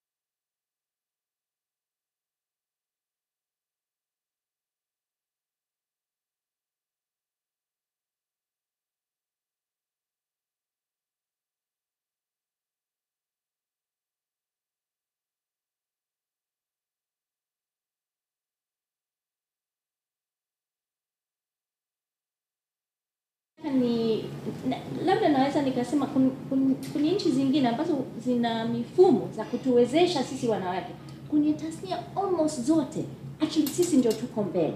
Yaani ukiangalia hata kwenye kupata degrees za kwanza, Marekani siku hizi wanawake wamewashinda kabisa wanaume, na kwenye nafasi nyingi za kazi. Kwa hiyo tukipata fursa kweli tuna uwezo. Point ya mwisho ni mimi naona kwa wanawake upande wetu tunahitaji sana umoja, yani mshikamano. Dada Salome ameshasema anavyoenda kuwasaidia vijana wa kike ambao wanakuja kwake wanataka kufanya kazi za uandishi. Lakini sisi wote tuna programs zozote za hata binafsi, sio lazima ianze na taasisi. Mimi kama mwandishi wa mwanamke ambayo nimekuwa kwenye sekta, nafanyaje kuhakikisha kwamba wanaonifuata wanapata zile fursa, wanapata labda maisha rahisi kidogo kuliko mimi, au tunazikalia tu. Yaani umoja ni muhimu sana. Kama mwenzangu amesema mimi hapa nimenyanyaswa, tunaungana naye kuenda kulalamika, huyu bosi amemomba rushwa ya ngono. Tunasema, tunamsaidia kupaza sauti yake. Ndio challenge yangu. Asante sana. Da Silvia? Asante, na mimi naomba niongelee kwa ujumla. Kwanza labda kwa nafasi hii na platform hii niseme kwamba swala la usalama kwa waandishi wa habari, hasa waandishi wa habari wanawake, swala la ukatili wa kijinsia pia limeingia kwenye kwamba ni issue ya concern ambayo tunatakiwa kufanya nayo kazi kwa wanahabari. Kupitia Salome, utakumbuka kwenye World Press Freedom Day ya tangu mwaka jana tumeanza kuifanyia kazi na tumekubaliana kama wadau wa habari kwamba ukatili wa kijinsia nayo ni concern, ni working item kwenye swala la usalama wa wanahabari. Imeingia kama hadidu ya rejea na inatengenezewa mikakati sasa hivi, na TAMWA tumepewa hiyo task force ya kuhakikisha kwamba kwenye actions, kwenye haya yanayoendelea tuipe kipaumbele. Hilo moja. Lakini pili, nirudi kwenye sisi wanahabari. Mara nyingi tunaona labda matatizo yetu yanaweza kutatuliwa na watu wengine kama alivyosema mwenzangu Rich. Hebu sisi tuanze. Nilikuwa Ethiopia, nimeona nguvu ya wanahabari kwenye issue zao, kwenye masuala kwa mfano ya sexual harassment, kwenye kutokulipwa vizuri, nguvu ya documentation na storytelling. Mwanahabari anatoka mbele, anaelezea, yuko tayari kuacha kazi, yuko tayari kupata labda kunyoshewa vidole. Lakini wapo wanahabari ambao wametoka mbele, wameelezea manyanyaso yao na baadaye wakapata support na ikawasaidia wengine ambao walikuwa wanapata hayo matatizo lakini wanasema. Kwa hiyo tusijione wadogo, tuna nguvu fulani, na kwa kutumia labda vyombo vyetu, kalamu zetu, sauti zetu, kwa sababu tunapata matatizo mengi ndani huku kwenye vyombo vyetu vya habari, lakini tukitoka nje au jamii na tuona kwamba sisi hatuna shida, tuko salama. Kwa hiyo tuanze kufikiria namna gani sisi katika nafasi zetu pia tuna mchango mkubwa sana, na jamii kwa namna moja au nyingine inatuamini sana. Hebu fikiria leo Salome hapa atoke aseme bosi wangu leo ameniambia fanyia 1 2 3 na evidence unazo. Kuna namna ambayo hata kizazi kingine kinaweza kujifunza kupitia hiyo.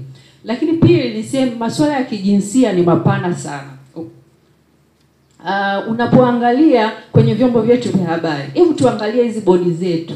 Zote ziko male dominated bodies. Si ndio? Tukiangalia media owners, asilimia kubwa kama sio yote ni hao wanaume. Hapa tumeona kwenye tafiti inaelezea only one executive director kwenye media house ni mwanamke, almost more than 50s.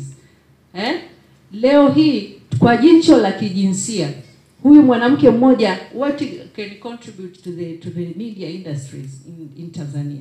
Kwa tuna kazi kubwa ya kufanya. Sasa kama mkurugenzi mmoja, je, hizi media zingine, je, tumeona hapa editors, producers, managers wengi ni wanaume. Hebu fikiria huyu mtoto wa kike ambaye unasema sawa field kuanzia saa 1 hadi saa 6 usiku. Binti huyu yuko shule lakini pengine ana mimba changa. Do you know her status? Anatakiwa ajitolee, lakini zile signs za pregnancy wakati huo tunafikiria. Kwa hiyo kwenye gender issues tunaangalia kwa upana, issue su presence yake, hali yake ikoje, anaishi na nani. Kwa hiyo kwenye mambo ya usawa sio tu male na tunatoa si hizo fursa sawa, lakini je, mazingira mengine, are we supporting these female journalists in universities? Kwa hiyo tunaendelea na hizo harakati, lakini unakuta watu wengi bado still wako gender blind kwenye issues zile ambazo hatuzipi kipaumbele. Lakini pia tasnia yetu ya wanahabari, unakuta mtu anaenda kusomea wanahabari ni kama baada ya kufeli labda hizo fields ni tofauti na hizo nchi nyingine. Kwa hiyo hii pia haitoi ile motisha hasa ya ile, yaani uweze kumchukulia mwanafunzi labda wa mwaka wa kwanza wa engineering na mwanafunzi wa, yaani anasema by the way pengine naweza kupata hiyo kazi ya uandishi wa habari au sipati. Kwa hiyo strategies zipo, lakini tunapoangalia, mimi naomba nisisitize hapa hasa kwenye masuala ya kijinsia, tusiangalie tu upande mmoja, tuangalie pia mazingira, tuangalie supportive. Lakini sisi au kama waandishi, kama alivyosema Richa, umemsaidiaje mwanafunzi mwenzako? Umeangalia mazingira gani? Haya, saa 1 hadi saa 6 akitoka hapo anaenda wapi? Anakaa mle hostel, anakaa nje, usafiri wake ukoje? Kwa hiyo mifumo tunapoangalia, tuendelee na uchechemuzi sisi kama wanahabari kwenye platform zetu, kwenye magrupu yetu ya WhatsApp, kwenye magrupu yetu ya vyama hivi vya kihabari, tuendelee na uchechemuzi na kusaidiana.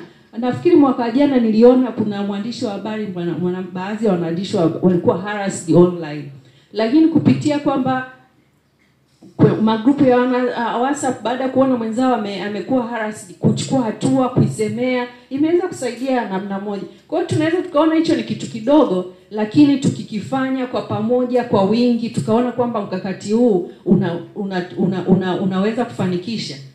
Sio tufanikiwe kwa kiasi hicho cha 1% kubwa, lakini tuanze sisi wenyewe, tuanze kushikana mikono, tuanze kuangalia hapa kwa nafasi yangu, kama alivyosema Salome, kwa nafasi yangu mimi nafanya Salome kidogo, na mimi nikifanya Salome kidogo, na wewe ukifanya kwa namna moja au nyingine, tukianza kusaidia 4 tutakuja 8, kwa namna moja nyingine tunaweza tukafika na tukasogea. Asante. Sawa. Narudi kwenu, lakini naomba nitoe mfano mdogo tu alichokizungumza dada Salome na dada Risha. I think it goes both way. Yaani kwamba ni kweli tunahitaji utayari wa mwandishi as an individual journalist. Hiyo huwezi kuidismiss. Lakini pia mimi nadhani mazingira. So mimi nitatoa mfano mmoja ambao ni real life. Mimi mke wangu ni mwandishi wa habari. And so hii fursa inatangazwa. Nasema kwamba kuna opportunity ya training, unatakiwa muombe na nini, so unaomba. And then unakubaliwa. Kisha kubaliwa, wanakwambia hii training ni resident. Kwamba mnachukuliwa, mnaekwa hotelini. Na hutakiwi kutoka pale kwa sababu wanataka concentrate, to focus na kitu kama hicho. But here is a woman journalist, a mother to a 4 months old son. Sasa unawaza, je, nikienda hotelini kule watamchukua na dada yangu wa kazi wakae naye? Na je, au wanaweza wakaniruhusu niende kule kwenye ile training asubuhi nirudi jioni? So unajua, kwa hiyo kwa mfano, fortunately kwa organization ambayo inatoa hiyo training, they have been very understandable. Kwa hiyo wamediscuss option na kuona namna anavyoweza kushiriki. Lakini imagine kwa mfano kama una organization ambayo haitoi hizo option. Yaani haitoi option kwamba, yaani organization haiko tayari kumlipia dada yako wa kazi chumba kingine pale hotelini. ili wakati wewe upo unashiriki training, yeye akae na dada na akae na mtoto. Au organization haikubali kwamba uende asubuhi kwenye training urudi jioni kwa ajili ya kushughulikia mtoto wako. Automatically yule mwandishi wa habari mwanamke tayari anaekwa kando. Kwa mfano kama ni mimi na yeye, manake mimi nashiriki lakini yeye hashiriki. Sasa imagine kwa mfano kama hiyo inatokea sio mara moja kwa mwaka, kwamba hiyo inatokea sio kwa shirika moja, kwamba mashirika mengi yako hivyo, kwamba hayazingatii haya mahitaji specific ya wanawake. Nadhani so it goes both way, utayari lakini pia na mazingira. Naam, tunaendelea. Tuanze hapa. Okay. Tungia. Are you okay? Sawa. Okay, no problem. Okay. So utajitambulisha, unatoka chombo gani, unauliza swali lako au unatoa mchango wako? Asante. Kwa majina naitwa Ezekia Muhule. Ninatokea Channel 10. Pamoja na kuwa mwandishi wa habari, ni relationship counselor pia. Kwa hiyo tunapozungumza agenda na vitu kama hivyo, naona kwangu mimi vinanigusa pia, kwa sababu wafanyakazi na waandishi wa habari ni watu wanaotoka kwenye mahusiano pia nyumbani, kwa maana ya familia. Na hawa wanawake ambao tunawajadili kwenye hizi kazi zetu ni wake za watu au whatever. Research ni nzuri na nimeona vitu vingi vya msingi vimewekwa na kuna vitu vina ukweli wake. Sasa moja ya kitu ambacho nimekiona, wamesema kuna riski, kuna kazi ambazo ni za riski kwa mwandishi wa habari, mwanamke hapewi kipaumbele. Kwa mfano kuna udadavuzi wa mambo ya kisiasa, kuna investigation stories, hizo mara nyingi wanafanya wanaume. Na kama ni mwanamke ukimchunguza sana ambaye anafanya majukumu kama hayo, naogopa kusema namna ya kuliweka vizuri, lakini mara nyingi unaweza kuona hana familia au whatever. Yaani anakuwa whatever to lose or not, sijui kitakachokuwa na kiwe. Utamwona huyo mwanamke wa aina hiyo ndo anafanya hizo kazi. Lakini yule mwanamke ambaye still ana familia na nini, unaona hizo kazi hazifanyi. Lakini issue yangu ambayo nilikuja kutaka kuuliza, nataka nijenge hoja sasa. Tumesema kwamba idadi ya vyuo kuzalisha inazalisha wanawake wengi sana, lakini kazini wanawake ndio wachache zaidi. Mimi ninatazama mambo kama matatu ambao pengine nadhani ni sababu. Kwenye jambo la tatu ndio kuna swali. Jambo la kwanza, kuna watu wanaosoma uandishi wa habari kwa ajili ya CV. Yaani yeye anasoma uandishi wa habari lakini hana shida na uandishi wa habari. Yeye anataka cheti chake tu, labda kwa ajili ya kwenda jeshini, anataka kwenda kuwa katibu mkuu, whatever somebody else. Anaona kwamba nikiona CV ya uandishi wa habari I'll go somewhere.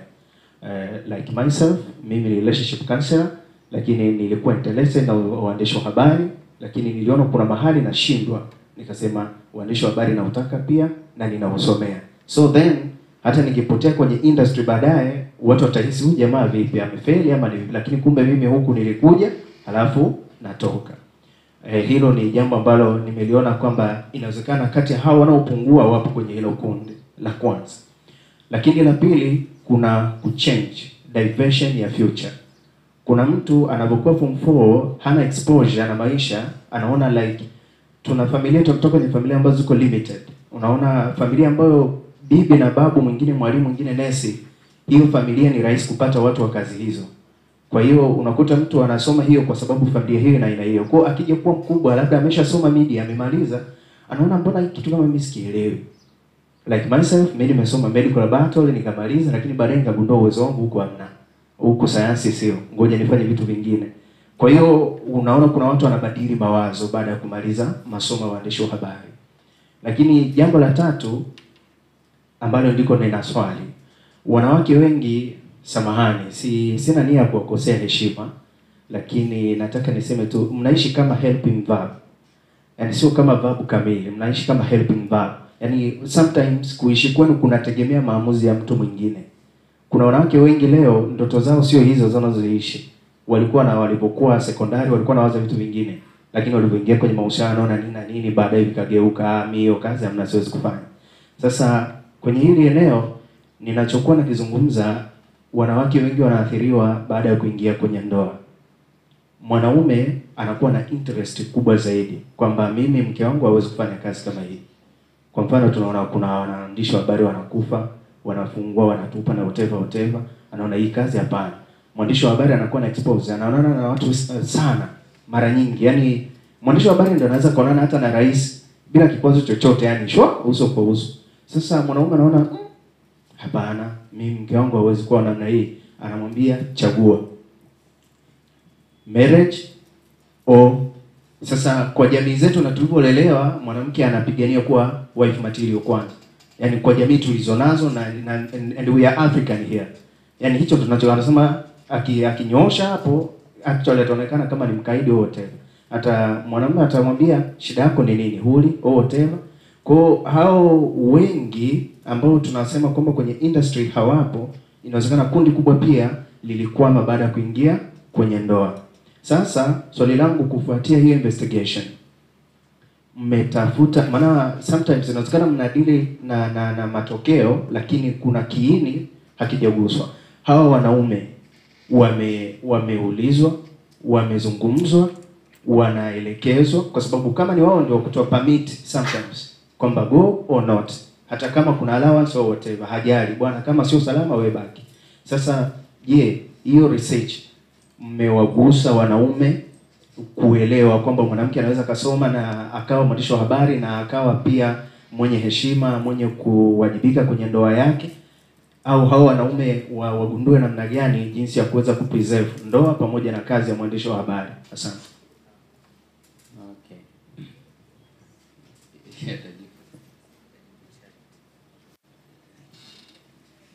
Asante kwa nafasi hii. Jina langu naitwa Fatma Hassan, natokea Channel 10. Kikubwa ambacho mimi nataka kukizungumza, kuna kaka aligusia jambo ambalo hata mimi kwenye hii industry kimenigusa kwa kiasi kikubwa, na bahati mbaya kwamba watu wengi hawajui kwamba ukipitia huku ndiko ambako unajifunza na unapata ujasiri pia. Alizungumzia swala la kujitoa ama kujitolea. Swala la kujitolea, vijana wengi wa sasa hawaamini kwamba naweza nikajitolea, na hana imani ya kujitolea. Kwa hiyo unakuta mtu yuko chuo, anawaza nikimaliza tu chuo na kwenda kuajiriwa. Licha ya kuzingatia kwamba katoka chuo, kapata mafunzo, ila uwezo wa kufanya kazi hana. Kazi unaanza kwenda kuifanya hapo. Na mwajiri yoyote, kwa nilikopitia mimi, sina hakika kwengine inakuwaje, lazima kwanza uangaliwe uwezo wako wa kufanya kazi, ndipo mwajiri atoe mkataba, akupe, ajiridhishe kwamba uwezo wa kufanya kazi unao. Nilijitolea kwa takriban miaka 6 baada ya kumaliza chuo, nikajenga taifa kwa miaka 6. Wengi walinidharau, wengi walinisema, wengi walinikatisha tamaa, lakini nikapata mtu mmoja akaniambia, Fatma, huwezi kufanya kazi ya bure kwenye maisha yako yote. Amini, iko siku utapata malipo na utatoka. Kwa hiyo nilijenga imani na nikaweza kusimama. Lakini pia kuna wakati familia yangu iliweza kupata nafasi fulani serikalini. Kila mtu akajenga hisia kwamba Fatma, mtu wake fulani kapata nafasi sehemu fulani, kisha kuta atajiriwa serikalini.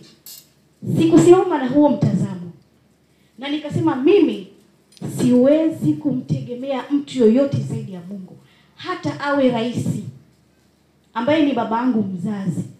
Imagine nilikaa ndani ya miaka 6 nikatafuta mimi mwenyewe, nilijitolea, na mwisho wa siku nilipata kazi na nikaajiriwa.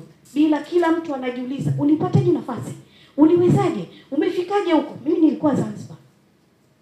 Kwa hiyo imagine nakuja huko watu wote wanajiuliza, umefikaje? Umewezaje? Sio nini? Yaani maswali yamekuwa ni mengi. Kwa hiyo ile kitu kusimama wewe mwenyewe, kwanza unajijengea uwezo wa kufanya kazi. Nilipojitolea ile kwa kufanya kazi miaka yote, chombo ambacho labda kama Dar es Salaam tu ndio inasikika radio, lakini nje ya Dar haisikiki. Haifiki hata Kibaha. Haifiki. Lakini nilifanya na kila mtu akawa anajua yes fulani anafanya kitu. Nilivyokuja huko, nikapigwa brush kidogo, nimeendelea na kazi. Kwa kila mtu anasema, mbona anafanya vizuri? Mbona hivi? Amewezaje? Sio nini? Kwa hiyo unakuta kwanza ujijengee wewe mwenyewe msingi wa kuweza kufanya kazi. Kujitoa lazima ni kitu cha msingi. Lakini kitu cha pili ambacho nataka kukizungumza, tumekuwa tukipigania wanawake tupate nafasi nyingi kwenye hizi taasisi ili tuweze kuwasaidia wengine. Lakini kuna tofauti kidogo. Sijajua viongozi wetu hapa wa taasisi mbalimbali, sijui hili tunaliangaliaje au tunalifanyaje. Kwa sababu kuna baadhi ya sisi wanawake, nazungumza kiujumla, sisi wanawake ambao tuko kwenye hizo taasisi, kuna wengine ndio kwanza tunaanza kazi, kuna wengine ambao ni masinia wako vizuri, lakini tunapigania tuwe viongozi. Lakini wewe ambaye unapigania na unashiriki kila siku semina za wanawake waandishi wa habari waweze kufanya kazi, waweze kusimama katika nafasi za uongozi, lakini wewe unakwenda kumkandamiza mwanamke mwenzio, hii tunaitazamaje? Kwa sababu kama tuna imani au tunahamasishana, leo tuwe nafasi hii, tushirikiane, tusaidiane, tunyanyuane. Lakini wewe ambaye umeenda kupata yale mafunzo, unaipata ile nafasi na wewe unakwenda unahamasisha mwenzio, wewe unaenda unamkandamiza mwenzio ndani ya newsroom au ndani ya chombo cha habari, unamkandamiza mwanamke mwenzio. Hivi tunadhani kwamba tunaweza tukafikia hiyo nafasi ambayo tunahitaji? Hicho kimoja. Lakini kitu kingine ambacho nakiona kwenye swala la nafasi hizi za labda za kutoka kwenda kwenye mafunzo na sehemu nyingine, tunakuwa tunabaniana sana. Ukiona nafasi kabisa, kuna ile mtu kumpendekeza, mimi nampenda Halifa ndo atakwenda, lakini mwingine hapana, mimi nafanya hivi. Tunashindwa hiyo kuitumia vizuri. Sasa sijui tunafanyaje ili kuhakikisha hizo nafasi tunazifanyia kazi na mwisho wa siku zinaweza kuleta tija na ikaweza kuonekana hata kwa hizo nchi za wenzetu kama walizoweza kuimprove na sisi tukaweza kufikia hiyo hatua. Lakini kama bado tutakuwa na mawazo mgando kwamba tunaongea tu hivi kwenye seminar, tunasema tukimaliza tunaacha kwenye makaratasi hivyo, sidhani kama tunaweza kufikia. Sasa viongozi wetu sijui tunalifanyaje ili kuhakikisha tunapiga hatua. Asante. Viongozi wako wamekusikia. There's a hand there.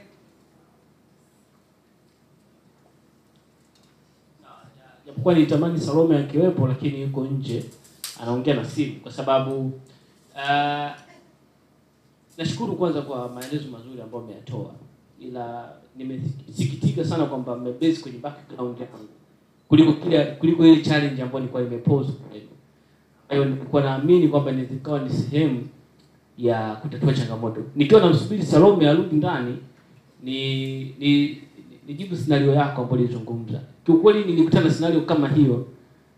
Mama mwandishi wa habari wa kike yuko na mtoto mchanga, nataka yuko kwenye training pale Seychelles. Lakini tulishuhudia kuna Mambeli mmewe alikuwa yuko anakaa pale kutwa mzima na mtoto nje. Anamshika mtoto nje, mama yupo kwenye training. Mama anatoka tu nje anamnyonyesha mtoto wake anarudi ndani. Brother alikaa siku hizi zote kaacha shughuli zake zote, ila anasaidia kumlea mtoto. Mama anafanya training usiku, wanabaki chumba kimoja, support ni mke na mume. Kwa chumba kimoja wanaweza kaishi wawili. Kwa hiyo nafikiri hiyo ni changamoto kwa nyinyi ambao mmeoa, mtajua cha kufanya huko mbeleni. Lakini issue yangu ya msingi ambayo nataka niseme, mnavyozungumza vyote ni sahihi. Perhaps sasa sisi tunajua baadhi ya vitu kuhusiana na vile ambavyo mnazungumza. Mimi niwashukuru TJP na TMF. Wamekuwa na kawaida kuja pale School of Journalism kwa ajili ya kutoa training kwa wanafunzi. Naona kuna gap kwenye mindset.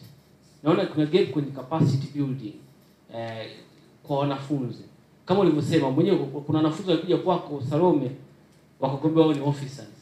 Hiyo ni issue ya mindset ya wanafunzi wenyewe. Mimi siwezi kuelezea vitu vyote ambavyo wanafunzi wanavihisi kila siku, wao wanavijua wao wenyewe, ndio. Nyinyi kama taasisi, wewe Salome ni mwenyekiti wa MISATA, mna budget za kufanya capacity building. The same to Tuwaweza, the same to TAMWA. Chukueni initiative, mje muwasikilize wale watu, alafu mwajengee, mwabuild, ili wakitoka pale wawe na mindset nyingine, hata kwanza kujitolea kama nilikuwa nasema dadangu from the beginning. Umeona? Kwa hiyo chukueni hatua kuliko tukuongea na sisi tu hapa wachache. Sisi tutakuripoti tutafanyaje, lakini sisi si wanafunzi at the end of the day. Nyinyi ndio kama taasisi mchukue hatua ya kutoka kule kwenye taasisi zenu mliko, muende mkabuild capacity, mindset ya wanafunzi. Swali langu la mwisho, kuna dada kaongea kitu cha mwisho, wanawake kukandamizwa na watu wengine. Hiko ni chuma, kichukueni mkakijadili. Sawa. Sawa, kuna mkono mwingine? Yeah. Ili tuchukue round ya mwisho tu na sisi tujibu, tuhitimishe, tumalize. Sawa, tunachukua round ya mwisho hiyo. Wa viongozi wenu hapa kama mnavyowaita watahitimisha, and then tutakuwa tutafanya closing remarks, tuahidi newsroom kwenda kufanya story. Naam. Kwa jina naitwa Anisia Sylvester, natokea Clouds. Binafsi kabla sijauliza swali, nahisi kuna kitu ambacho tunakisahau pia. Salama utanisamehe. Kwenye upande wa mabinti, mimi ni msichana, kuna sehemu ambazo nimepitia. Kabla sijazungumzia wasichana wengine, nitaanza na mimi. Kuna changamoto ambazo tunazipitia, sio kila mtu anaweza akafunguka kwa mtu mwingine. Kwa nini nasema hivyo? Kwa sababu kuna mazingira ambayo nilipitia before sijaingia kwenye kusomea uandishi wa habari, nikiwa natafuta pesa mimi kama mimi ili nijilipie ada ya kwenda BSCA. Lakini nilikutana na changamoto ambayo niliachwa na mabinti zaidi ya 4 kwenye ofisi ambayo nilikuwa nafanya kazi. Kwa sababu gani? Kwa sababu niliweza kuvumilia shida, tabu, manyanyaso ambayo tulikuwa tunapitia, ili mimi niweze kupata kitu ambacho nakihitaji kwa ajili ya kutimiza ndoto zangu. Ndoto yangu kubwa kwenye maisha yangu ambao nimesimama nayo mpaka leo ni kwamba naamini kuna watu ambao wanapitia uchungu ambao hawezi kumwelezea yoyote, na natamani awe mfano mzuri kwa watu wengine. So nilikaa pale, sikuwahi kulipwa, almost nilikaa kama mwaka mmoja hivi. Na ninafanya kazi sehemu ambayo pesa inaingia ndefu sana. Kwa sababu gani? Vitu ambavyo unafanyiwa, mtu anakuruhusu kwamba ambao unamheshimu kama baba, anataka uwe kama mke. Lakini still wewe ni mtoto ambaye, yani ni binti ambaye na yeye na mabinti wengine size yako na wengine wanakuzidi. Baada ya kukutana na hiyo changamoto, sikukata tamaa. Niliamini kwamba naweza nikafanya kitu ambacho ndani mwangu kipo, na kwa sababu Mungu wangu hajaniacha, kila kitu kitaenda vizuri. Changamoto kubwa ambayo pia nilikutana nayo, baada ya kutoka pale sikulipwa mshahara, niliamua kuondoka. Bahati nzuri nikapata mtu ambaye ni wa karibu yangu, tulikuwa tumepotezana hivi. Akanambia, "Wewe hujaenda shule mpaka sasa hivi?" Nikamwambia, "Sitaki kuendelea. Mimi nataka niende chuo." Nikafanya nini? Nikasome. "Ukasomee nini? Uandishi wa habari. Umeupenda?" Nikamwambia, "Ndio." Akanambia, "Sawa, nenda." Lakini bahati nzuri au bahati mbaya, wakati nimeanza chuo mwaka wa kwanza, nimemaliza certificate. Yaani ile namaliza tu, nakaribia kufanya mtihani wa certificate, akanitafuta akanambia, "Sorry, sijui hata nikwambieje. Unasoma chuo cha private na umetoka kwenye shule nzuri kubwa ya private, lakini naona tunakoelekea nitashindwa kuendelea kulipa ada." Nilikuwa kwenye situation ngumu kupita maelezo. Na wakati nikiwaza hivyo, kuna rafiki yangu wa karibu ambaye ananiambia, "Wewe usiongee na mwenye chuo, akakusaidia uongee na mkuu wa chuo." Nilishindwa kuongea na mkuu wa chuo kwa sababu nilikuwa miongoni mwa mabinti ambao nafelishwa kwa sababu ya kumkataa kimahusiano. Sorry.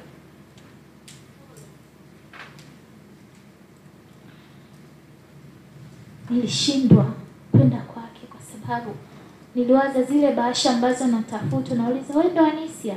Ndo mimi." "Mkuu wa chuo ameniambia kuna ada yako ambayo imebaki. Unaletewa 600, 400." hada hujamaliza na unapitia situation ngumu,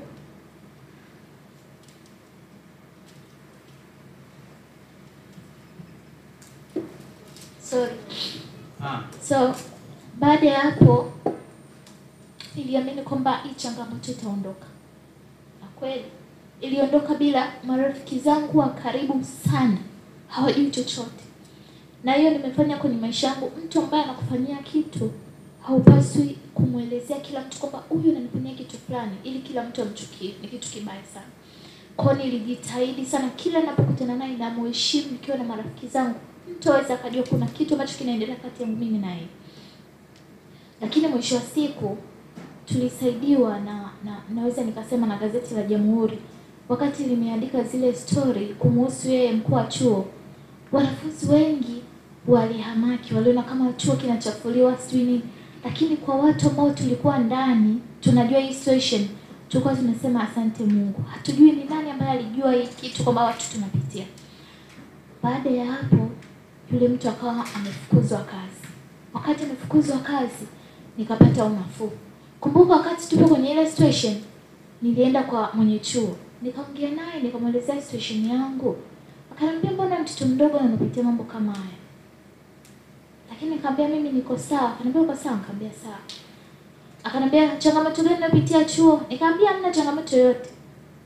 Lakini mwisho wa siku alikuja kunikuta miongoni mwa majina ambayo yanatajwa kwamba amefanyiwa hivi vitu, na mimi nikiwemo, wakati tumeitwa na watu ambao walikuja pale chuo kufanya utafiti.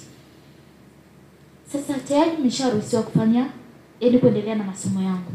Still kuna mtu ambaye kakuweka juu, kwa sababu baada ya yeye kuna mtu ambaye yuko pale ambaye anasimamia kila kitu.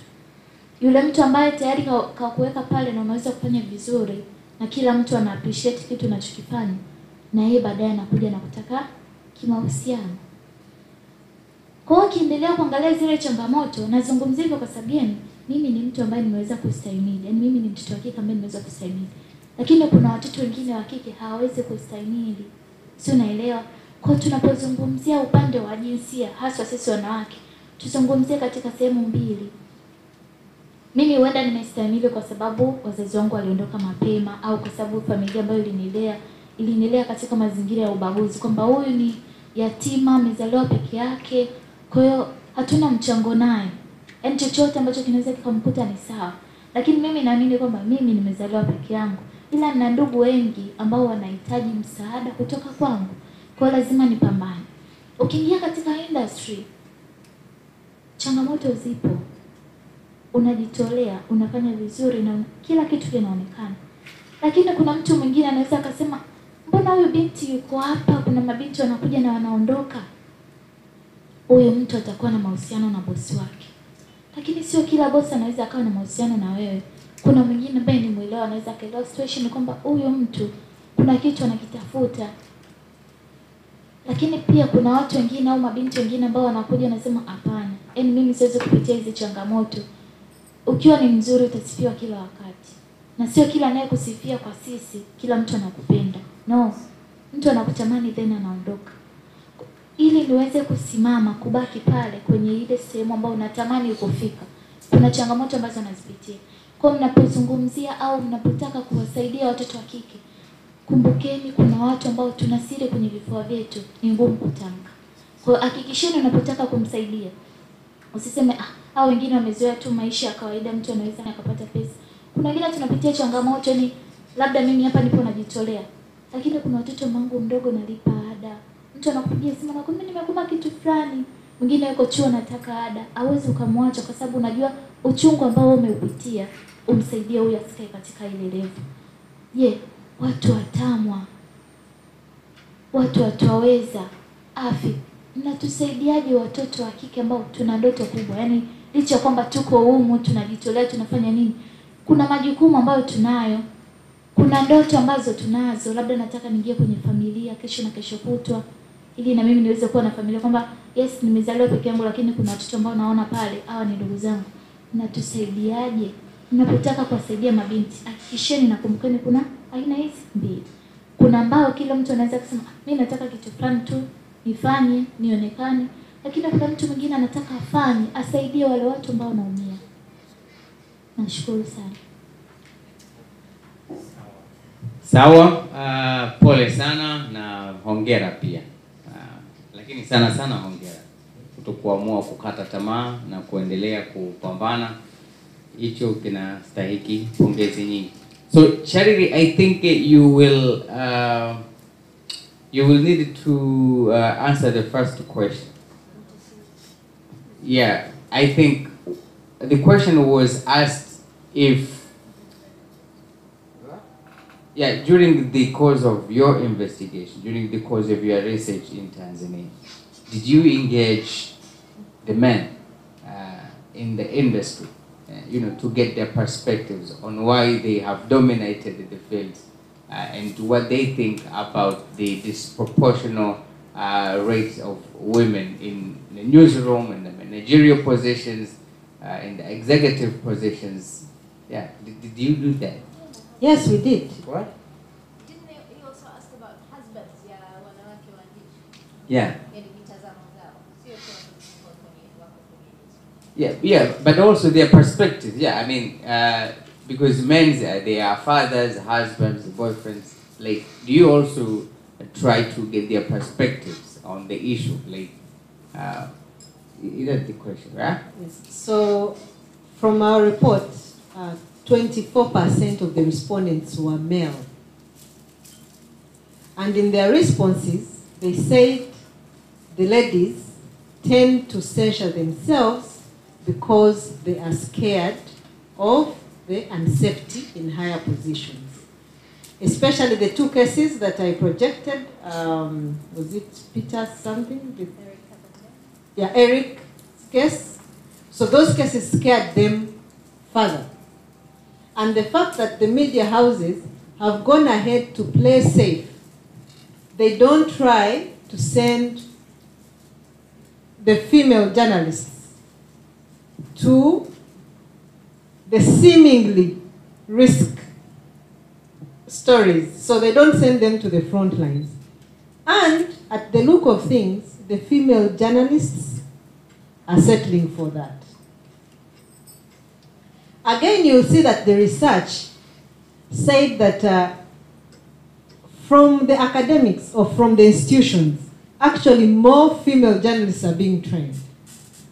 But when it comes to practice,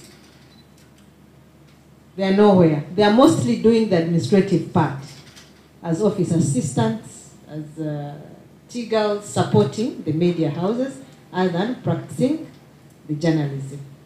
So the research did not explore the perspectives of the husband or the male, maybe who are married to female journalists. That bit did not come out, but we interviewed male journalists and why they thought that female journalists were not in this space. And they acknowledged it's true, but the female journalists are doing the self-censorship. And the media houses are actually contributing to this because they want to play safe. Okay, thank you very much. I think umepata jibu, brother. Yeah?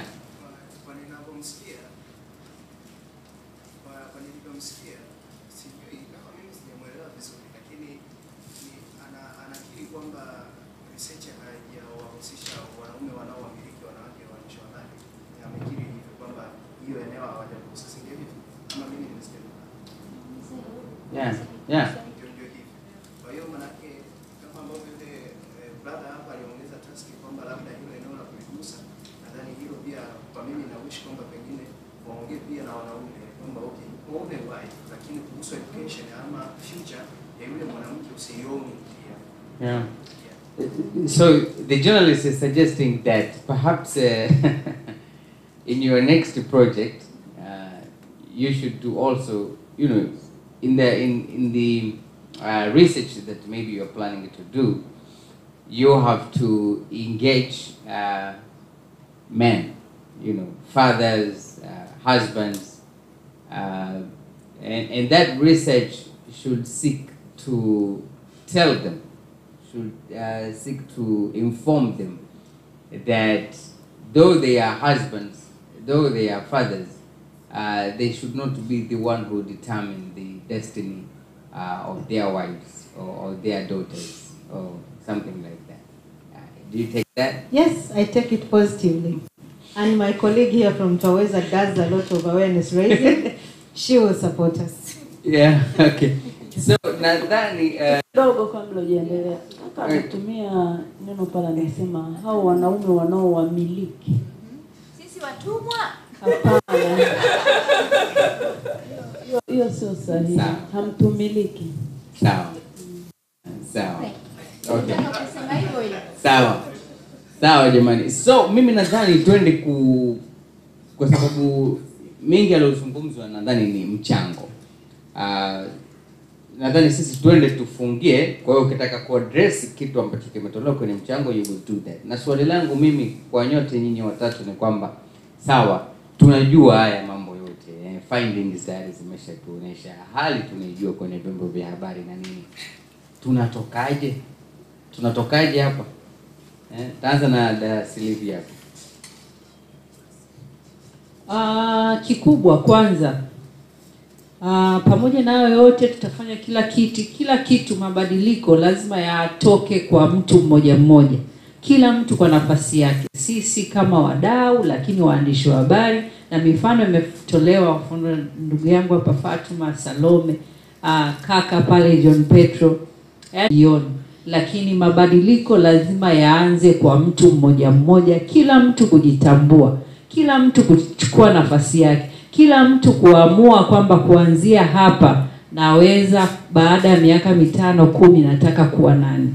Hili ukiwa nalo itasaidia sasa hata hizo initiatives kujiunga kwenye hizi platforms za habari, inakuwa kama added value. Lakini lazima kwanza tuanze na wewe mwenyewe kujitambua.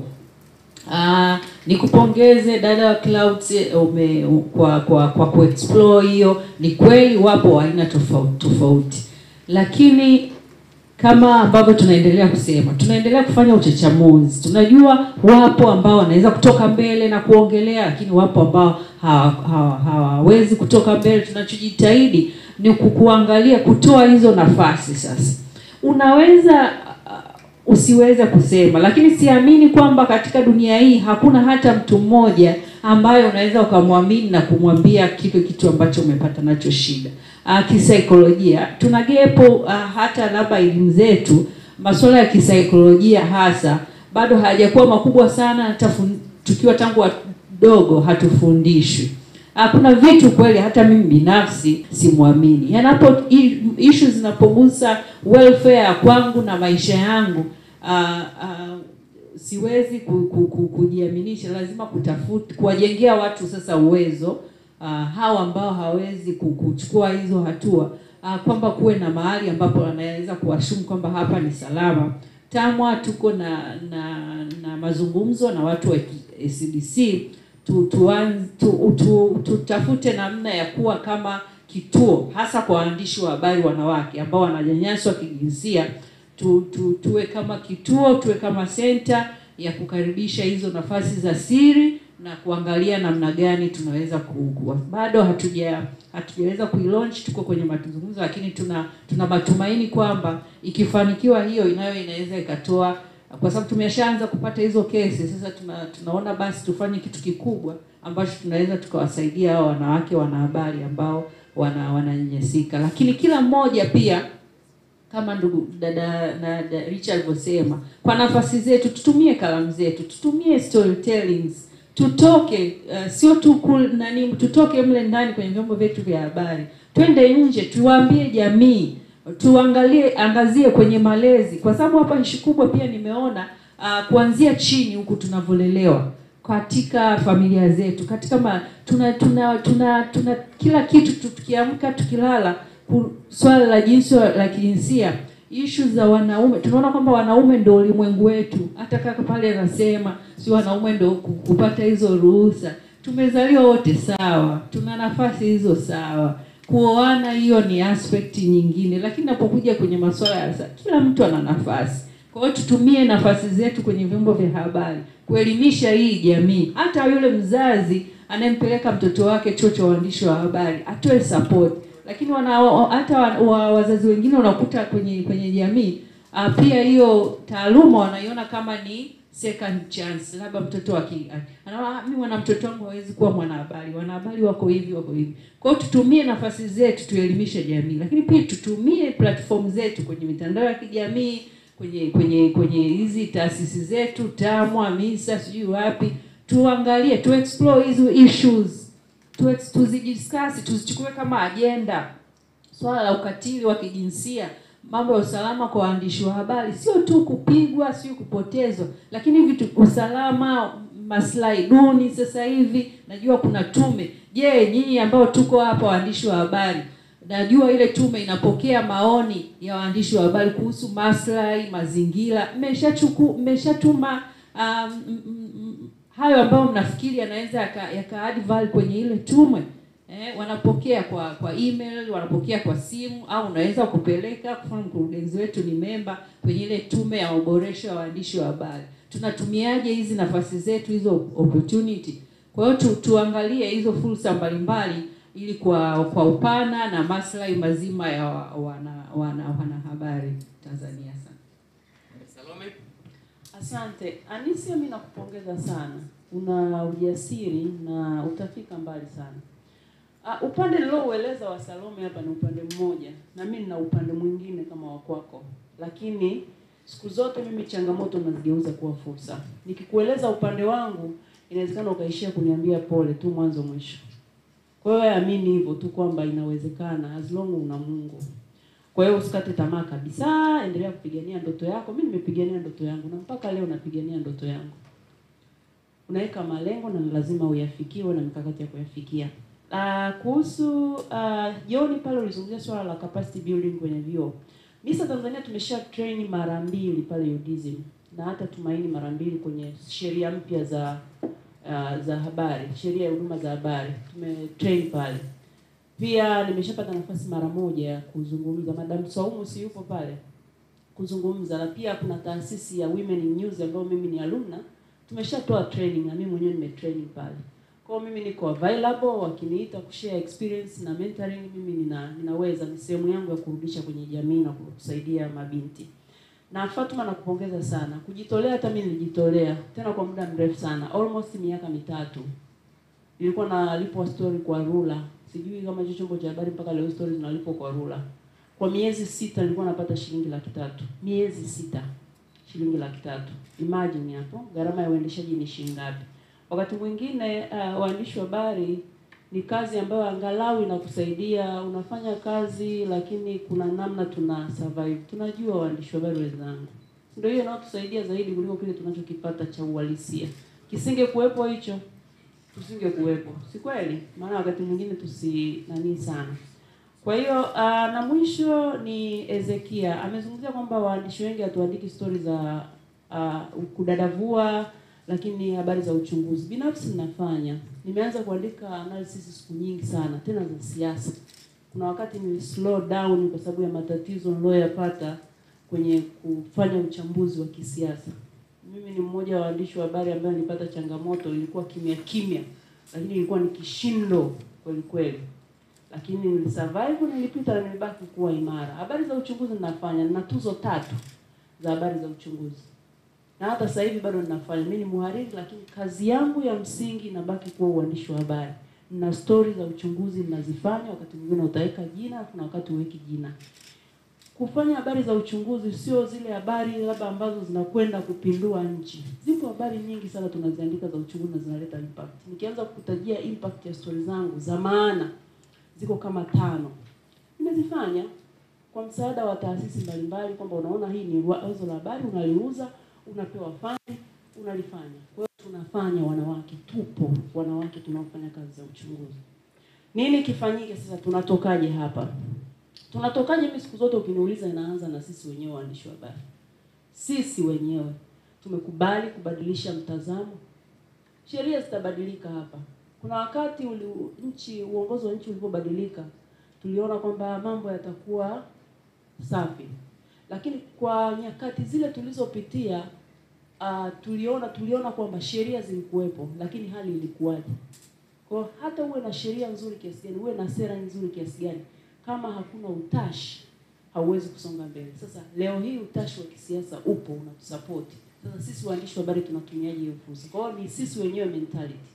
Lakini ndani ya vyombo vyetu vya habari tunasukuma nini? Au wewe umetumwa kuandika habari, umemaliza, off you go, unachojua ni kuandika habari. Umeongeza nini na kusaidia nini? Mimi nimejiongeza kwa nafasi yangu na kusema hili linahitaji libadilike. Na na sababu hii na hii na hii kuona mabadiliko. Tusibaki pembeni ya meza, twendeni mezani. Kwenye training za wanawake huwa tunaambiwa peleka hoja yako mezani pasipo kuogopa. Kwa mimi ninawatia ujasiri. Hata mimi nilikuwa naogopa na baki nyuma enzi hizo. Lakini nimevaa ujasiri kwamba tunahitaji mabadiliko. Kwa hiyo mabadiliko ni mimi na wewe na lazima tuyasukume. Asante. Sawa. Risha? Asante pia dada Salome kutufanyia kidogo propaganda ya tagline ya Tunaweza. Ni mimi, ni wewe, ni sisi. Nikushukuru. Asanteni wote kwa michango nzuri. Nianze na Nesia pia kumpongeza na kumpa pole. Kweli nimeguswa sana na story zote ambazo watu wamezishare huku. Kwenye issue ya tunakusaidiaje wewe au tunawasaidiaje wanawake kama wewe ambao wamepitia hizi changamoto. Naweza nikajibu kwa pande mbili na way. I think mtu binafsi ambayo ana changamoto zake binafsi anaweza kupata msaada kwa kutafuta. Kwa kweli ni ngumu kwa sisi kama mashirika kujua stories zote za watu wote, lakini tunachojaribu kufanya kwenye kazi zetu ni kubadilisha mifumo, mazingira, ili mtu mwingine kwenye kizazi kipya au kinachofuata hatapitia changamoto kama hizi. Na kweli kwenye issue ya msaada binafsi pia kuna mashirika mengi ambayo wanasaidia kutoa msaada wa kisheria, mambo mengi kama hivyo. Kwa dadangu Fatma na pia mimi nikupongeze sana. I think story yako pia imenigusa. Nilitaka niguse kidogo kwenye eneo ambao uliuliza kuna wanawake ambao wamekaa kwenye nafasi za uongozi alafu wanakandamiza wenzao. Hii inatokea tena kwenye tasnia zote. Tunajua mimi nilienda kwenye convening moja ya wanaharakati wanawake. Kwa hiyo walikuwa kule mabinti, yani kwa maana kwamba vijana na wanawake wazima ambao inawe wameshafika, yani wanakaa kwenye nafasi za uongozi kwenye mashirika na nini.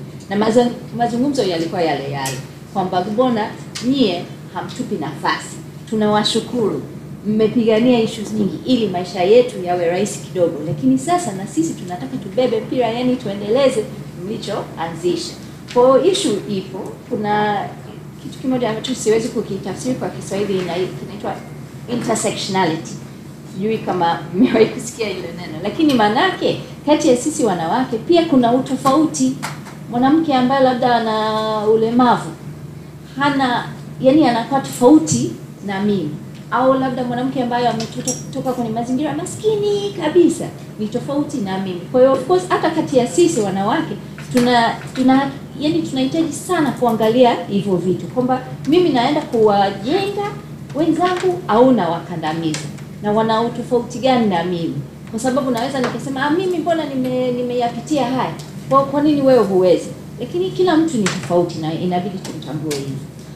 Kwa kakangu John, kwenye issue ya capacity building, sisi kama Tunaweza mara nyingi hatutoi moja kwa moja mafunzo yani chuoni wala kwa waandishi, lakini tumeenda actually kuongea na wanafunzi wa chuo kikuu. Kwa hiyo tukienda tena, ni kweli umenipa idea ya kusema tuwaulize pia na mazingira yao na hali yao na nini. Lakini kwenye issue ya kujenga uwezo, sisi mara nyingi tunapenda kutumia neno la Kiingereza tena, lakini ya conscientization.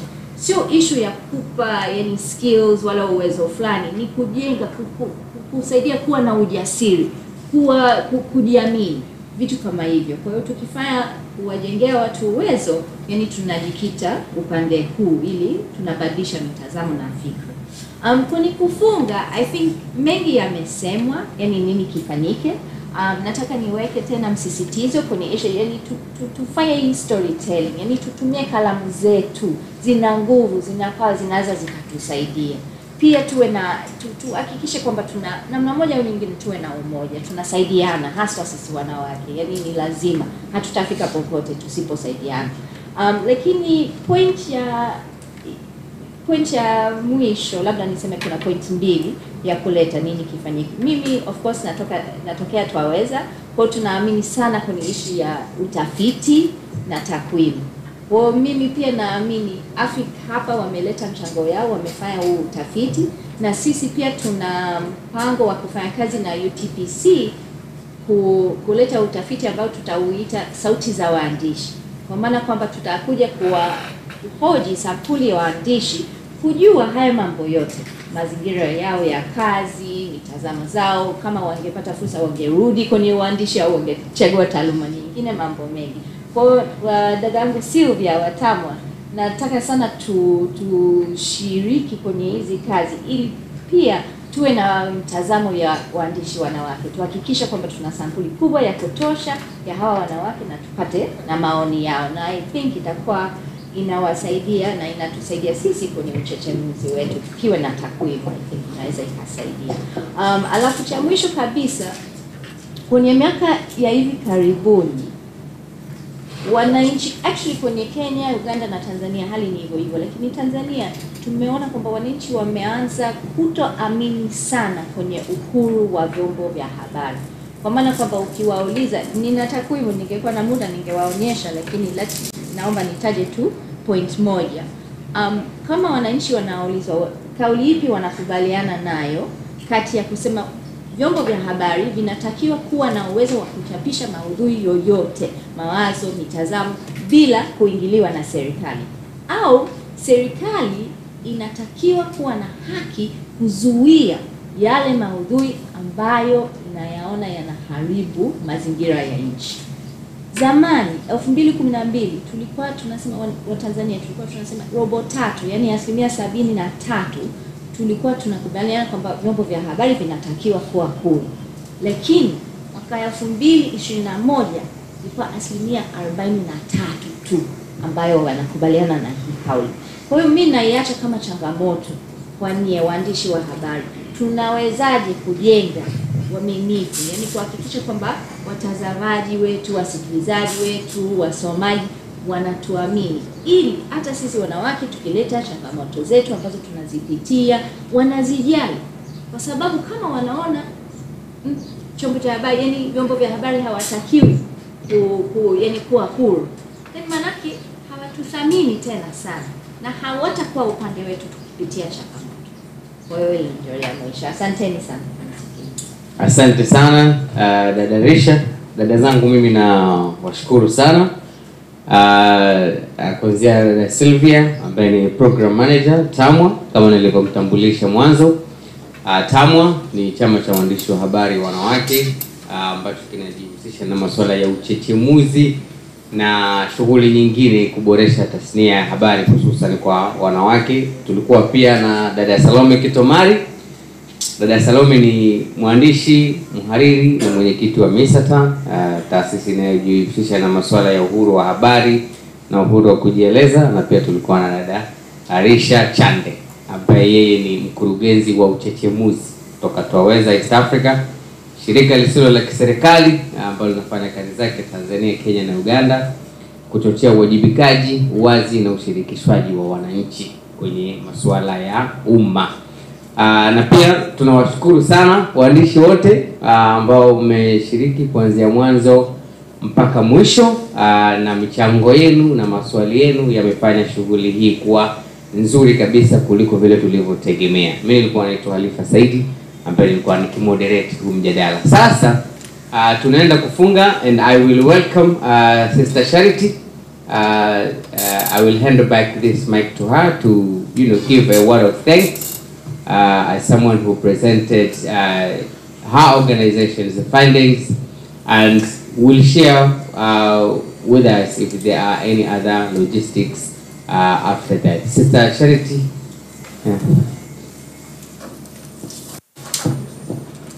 Yeah.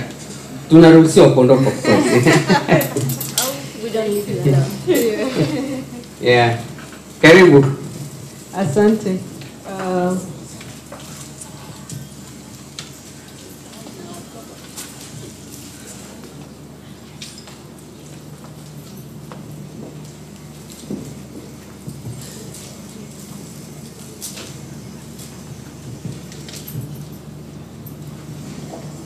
I want to take this opportunity on behalf of my Executive Director, Mr. Gilbert Sendugwa, who is not here, but he is watching us live while in Dodoma, also doing other important work, discussing about the importance of promoting gender participation in procurement. So we are doing the promotion of the safety of the female journalists here today in Dar es Salaam, but Tanzania generally. And then my other team in Dodoma is also promoting the participation of women into the procurement system, into the procurement processes. We want to say thank you. We don't take you for granted. We know that today is the budget reading day, but you have taken time to be part of us. Congratulations, we have all earned ourselves lunch. So we qualify to have lunch after here.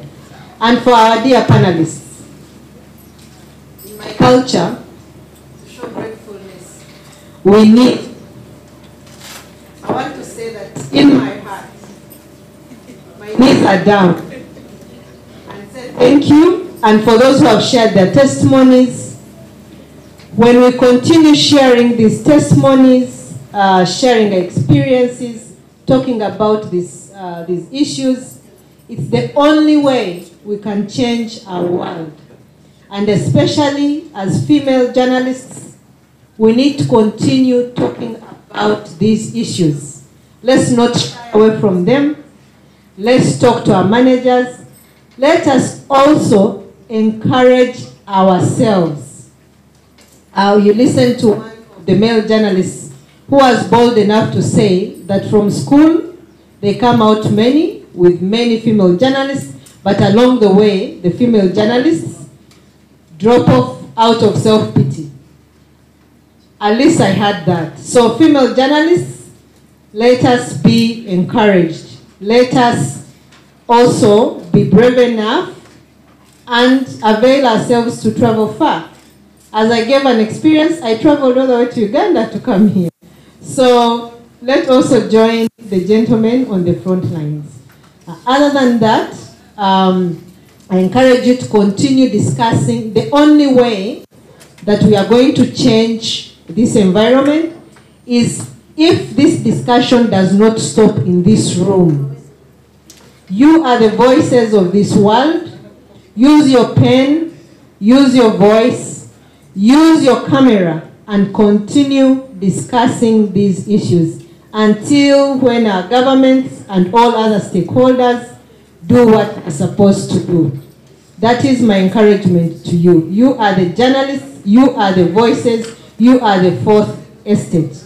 You have the power to change the issues or the things that especially are affecting you directly. Why do you advocate for others but not for yourselves?